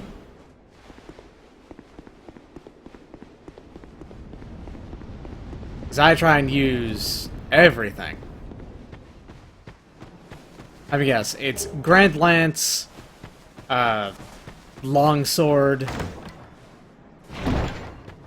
2 Longswords, and it's going to be like the third one is what? Greatsword?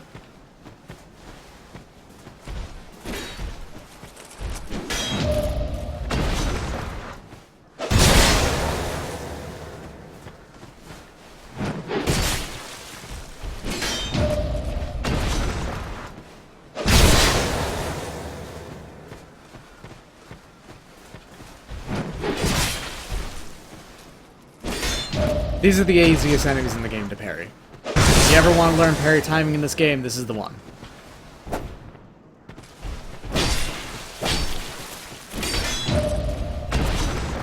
Acidon, Great Sword, Warp Sword, and Dragon Tooth. Ah, those are at least a good spread. The Warp Sword being the curved sword that you can get from the Flexal Sentry Soul, huh? I recommend trying out the Arced Sword. The ARCED sword.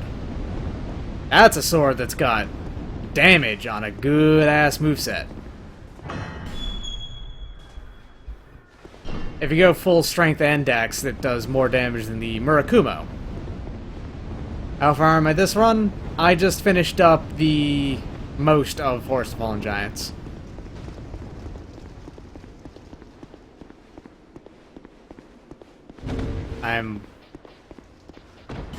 Is there a time, like, counter in here? No, I'd have to back out into the main menu to check.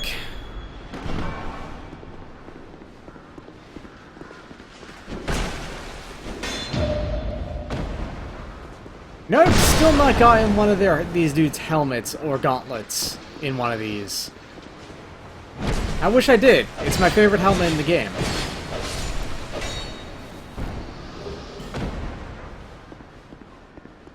Inventory has a time counter.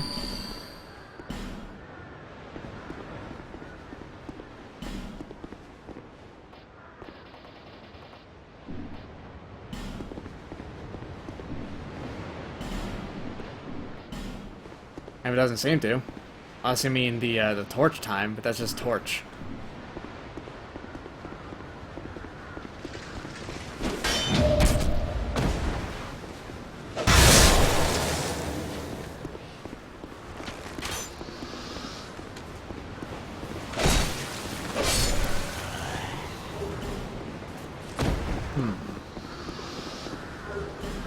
Am I a bad enough dude to fight that other pursuer?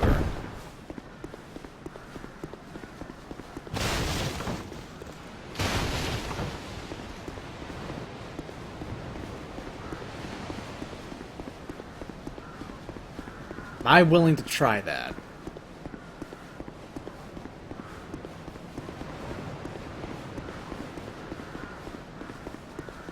Saying yes? Let's try it then. If it works out, it works out. If it don't, that's fine with me. I'll stream something else. I've been going for about 2 hours. I can go over another 2 on another game if I have to. But if I don't, well then I don't, do I? Let's go full damage. I don't want to switch over to that until I have to. Go with a full armor set if I can help it for now. Yeah.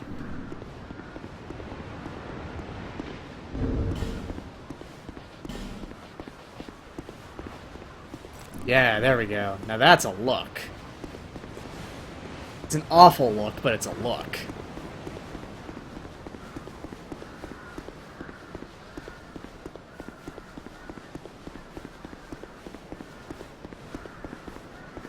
I'll just use a resin. That...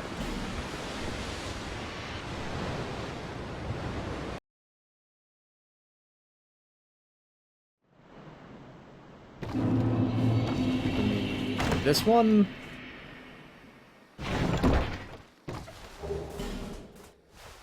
And this one, which is probably the best change from base game Dark Souls 2 to Scholar. The Dull Ember's right here. When the Dull Ember was an Iron Keep, that was miserable. You couldn't infuse up until that point. Plus, by then, in the base game, you probably had like a +6 weapon instead of going like all the way. It sucked.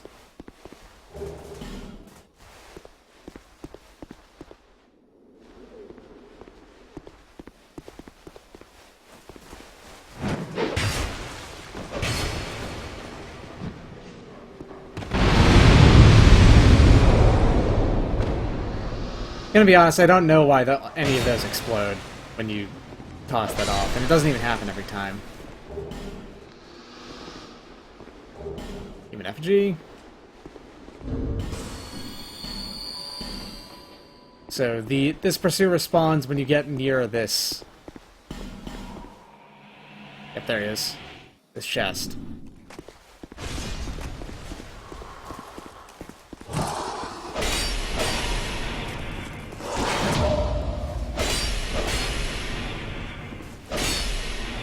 Okay.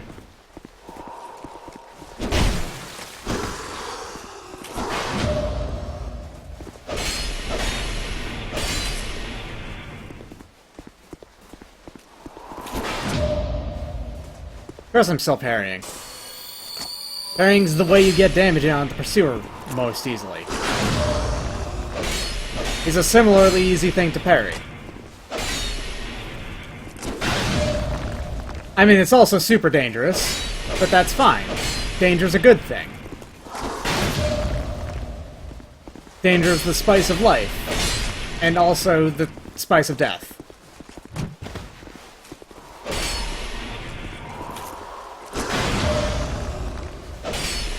Parrying in this you super have to get used to. It is not at all like parrying in Dark Souls 1.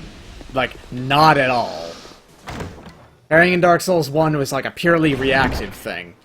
Parrying in Dark Souls 2 is 100% something you have to plan for.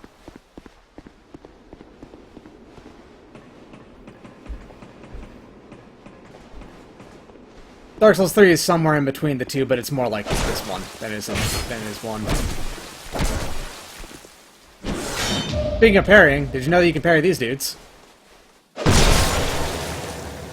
you can. Also, if you really have trouble parrying, don't bother doing it with medium shields. Do it with light shields with the parrying shields.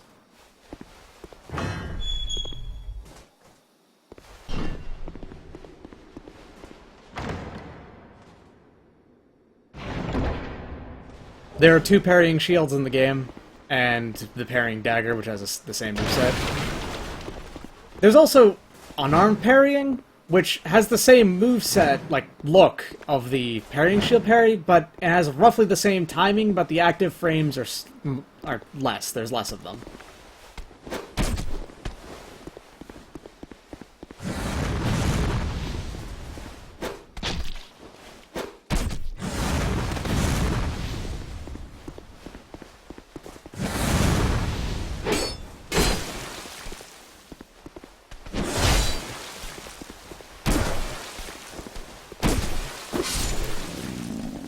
I'm good. We're good.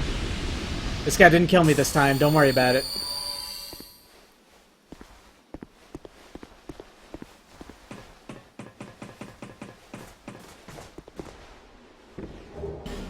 Large shard.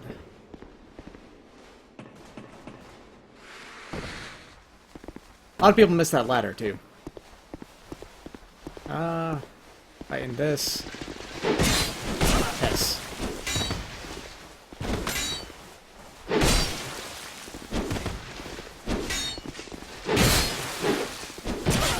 I ran out of stamina. That's not good.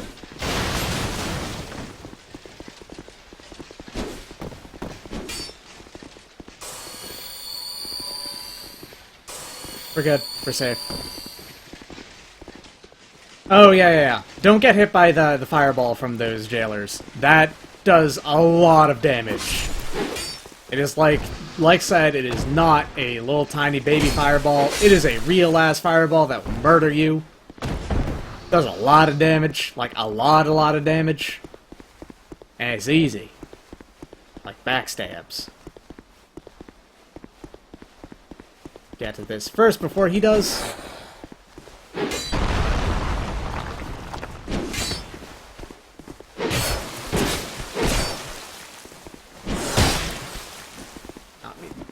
Timed that poorly.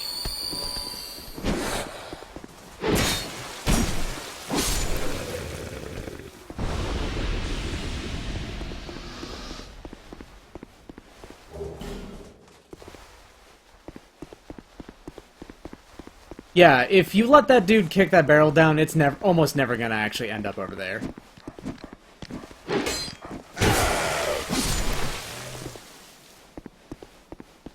I don't have a flame butterfly. I can't... Damn it. I can't light the torch over here. I absolutely do not want to light that bonfire, because if I do...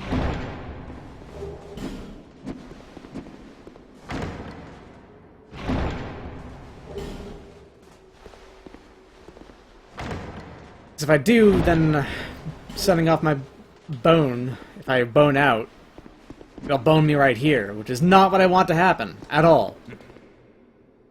Anyway.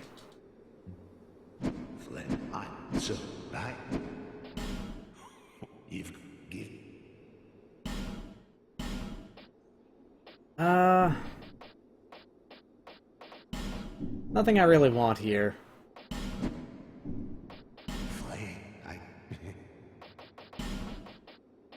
You don't... Yeah, you don't sell flame butterflies, only What's-Her-Face does. Ornifex. You do sell light crossbows. No, that's not the crossbow I want either.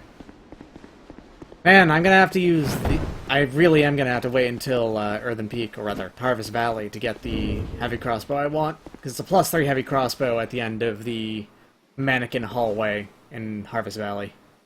That's not what I want to do, I just want to use a Helmered Bone. I think I wanted to quit the game. I'm a fool.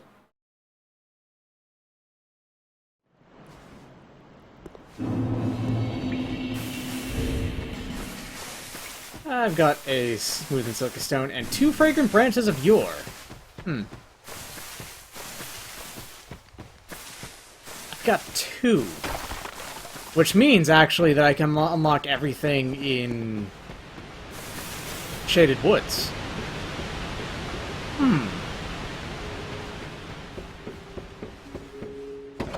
I could do most of Shaded Woods early.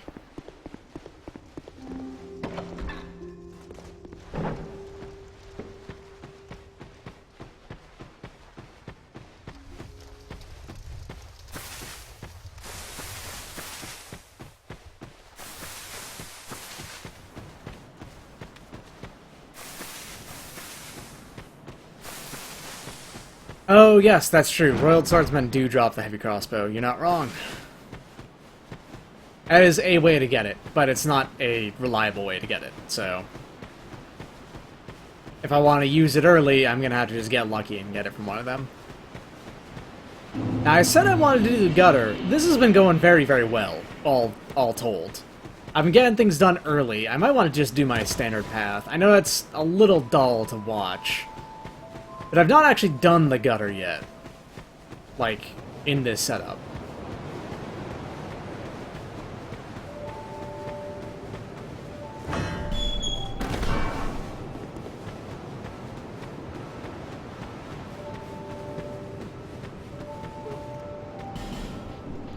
Yeah, Kale's stuff is right here, because I killed him. Kale's very dead. I don't need to get anything else from here. A couple life gems wouldn't hurt, though. 20? No, I want 25. Thanks. And now let's get a ton of levels. There's 6 Blast, and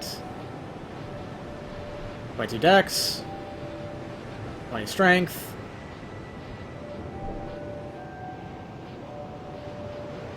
An amount of HP and endurance I'm comfortable with.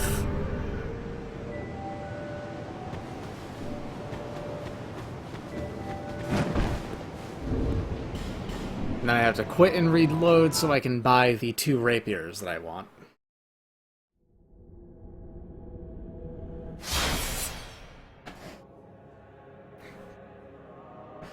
Oh yeah, the Royal Swordsman pants.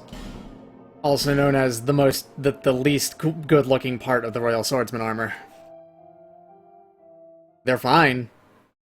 But mostly if you're wearing the Royal Swordsman armor, you know? Breastplate.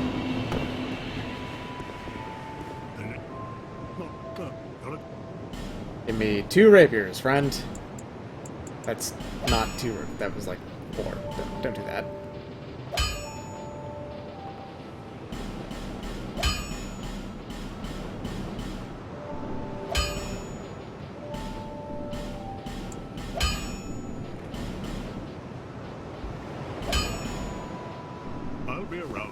Alright, 2 plus 3 rapiers. That's the good stuff.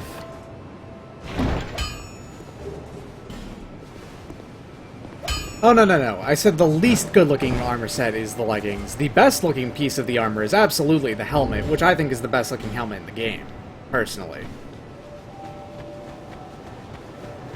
I love the helmet.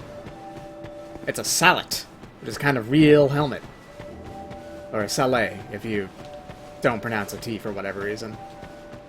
I'm at least recently sure you're supposed to pronounce the T.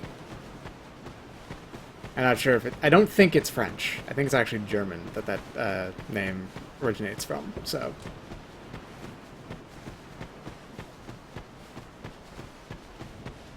Salet.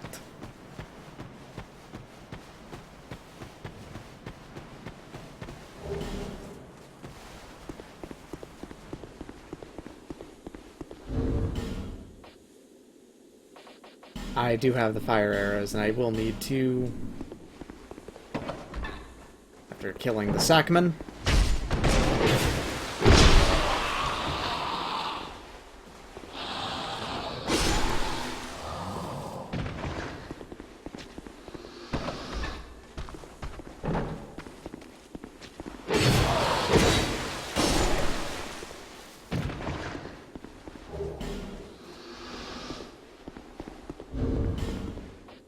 I will go ahead, blow that up.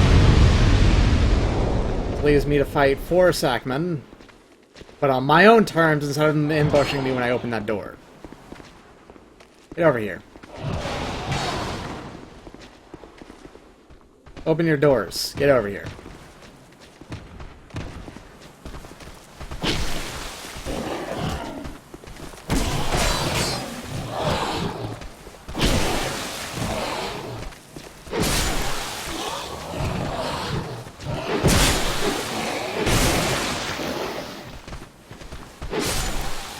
This might break on the final boy. Nope. I'm good. Still undamaged. Oh, unbroken. With exactly 1 durability to spare. And that's what I call the good stuff. Now here, I have enough stats to power stance these, which is how I do the majority of my damage in this zone. Is there some boss in this game that is exceptionally weak to bleed? No, bleed is worthless. Don't bother with bleed. I've never found a good use for bleed in this game, except for with infusing the... What do you call them? Except for infusing the Forlorn weapons, which just makes them better at dealing dark damage, actually. So it's not even for the bleed effect on it.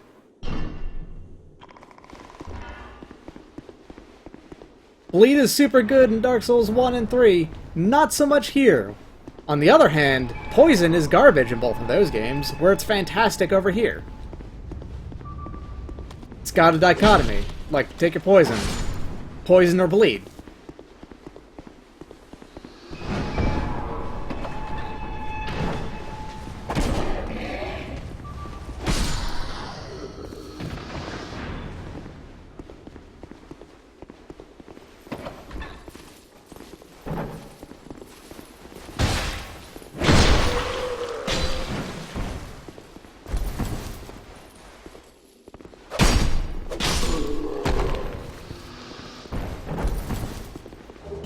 Yep, okay, Soul Proud Knight, that's what I was looking for.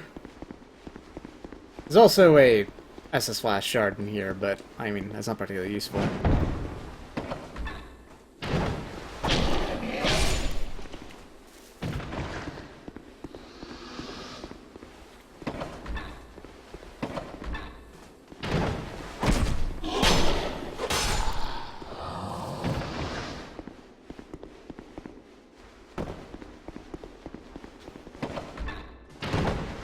I'm still getting it, but it is not particularly useful.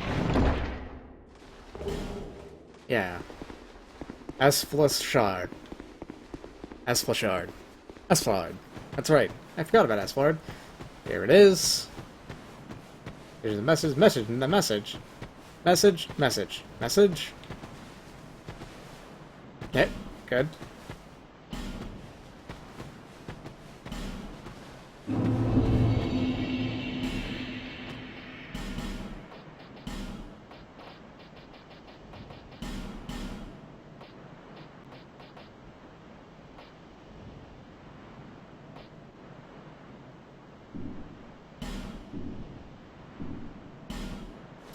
Press the wrong buttons.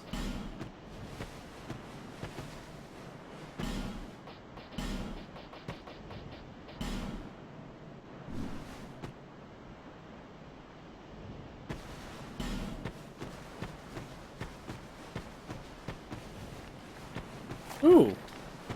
The message trail is long today.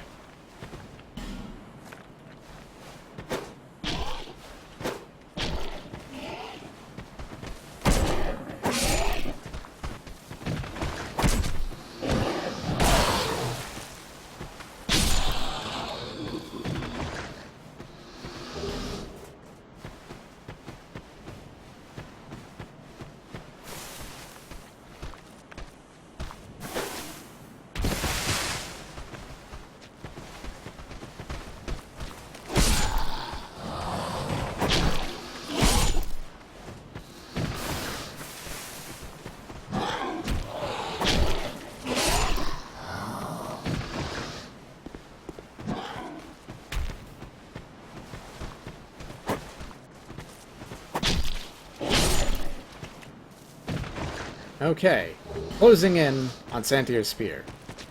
I'm also going to get the, I think, 3 Titanite, Twinkling Titanite around this zone.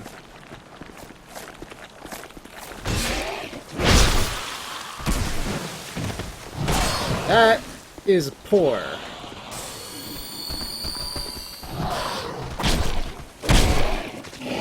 Yeah, that's right. I just hit 3 people with the rapier at the same time. That's called the good stuff right there.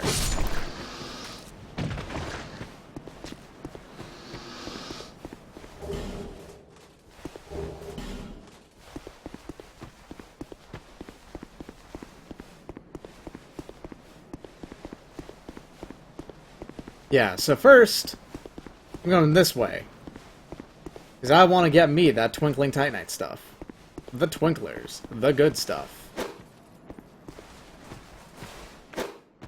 They are still the most broken enemies in the game, and they always will be. Yeah. If you ever wanted to know why.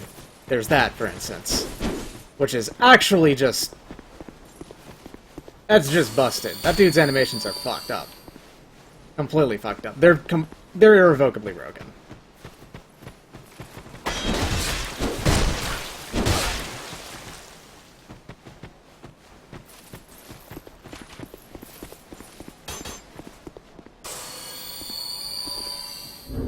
Okay.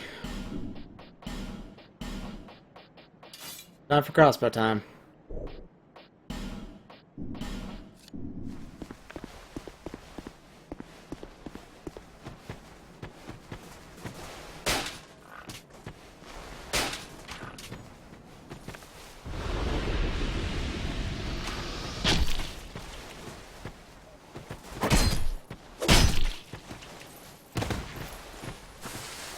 I wish...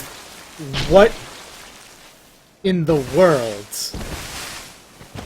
God damn it, Falconers. Can you have at least one thing that works properly?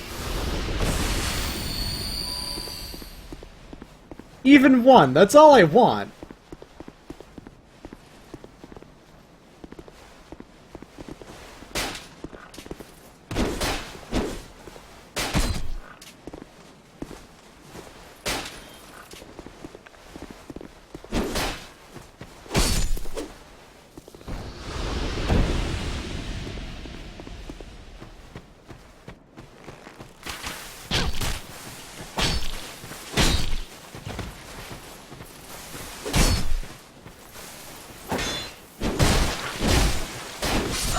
Oh, I got stabbed. And I'm dead. By the Falconers. Well, it happens. Okay. Well, we went through 3 today.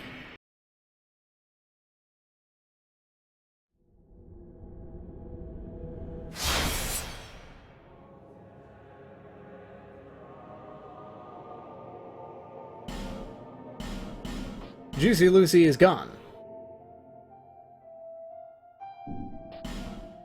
Now let's make the next character, and then I'm gonna hop off from this for a while, and I'll start up a new run of Dragon's Dogma. I'll see how we enjoy doing that.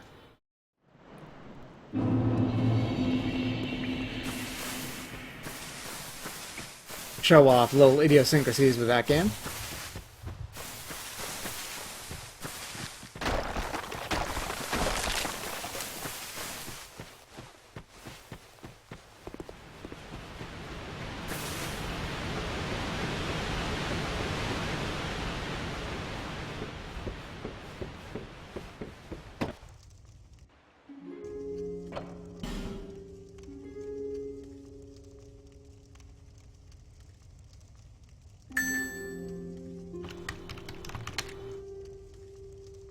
Nah, I already use Ghastly, I can't use Ghoulish.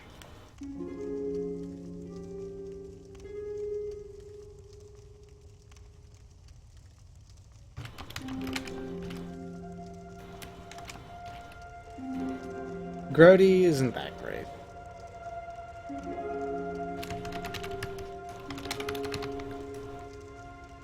Can't use that. That's not even. That doesn't even fit to my naming scheme. That doesn't mean naming a cheese. What's wrong with me?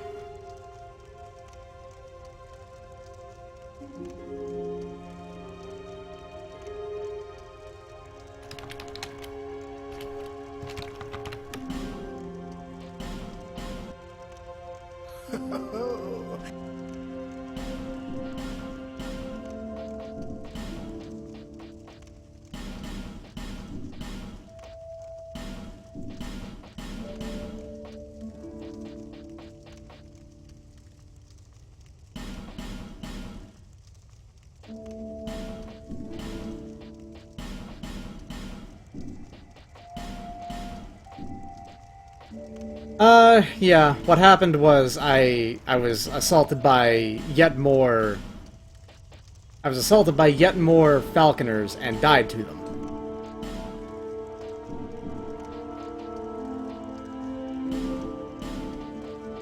So here I am, just real quick...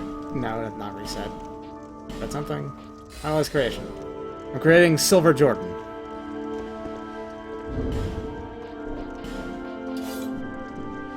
Alright.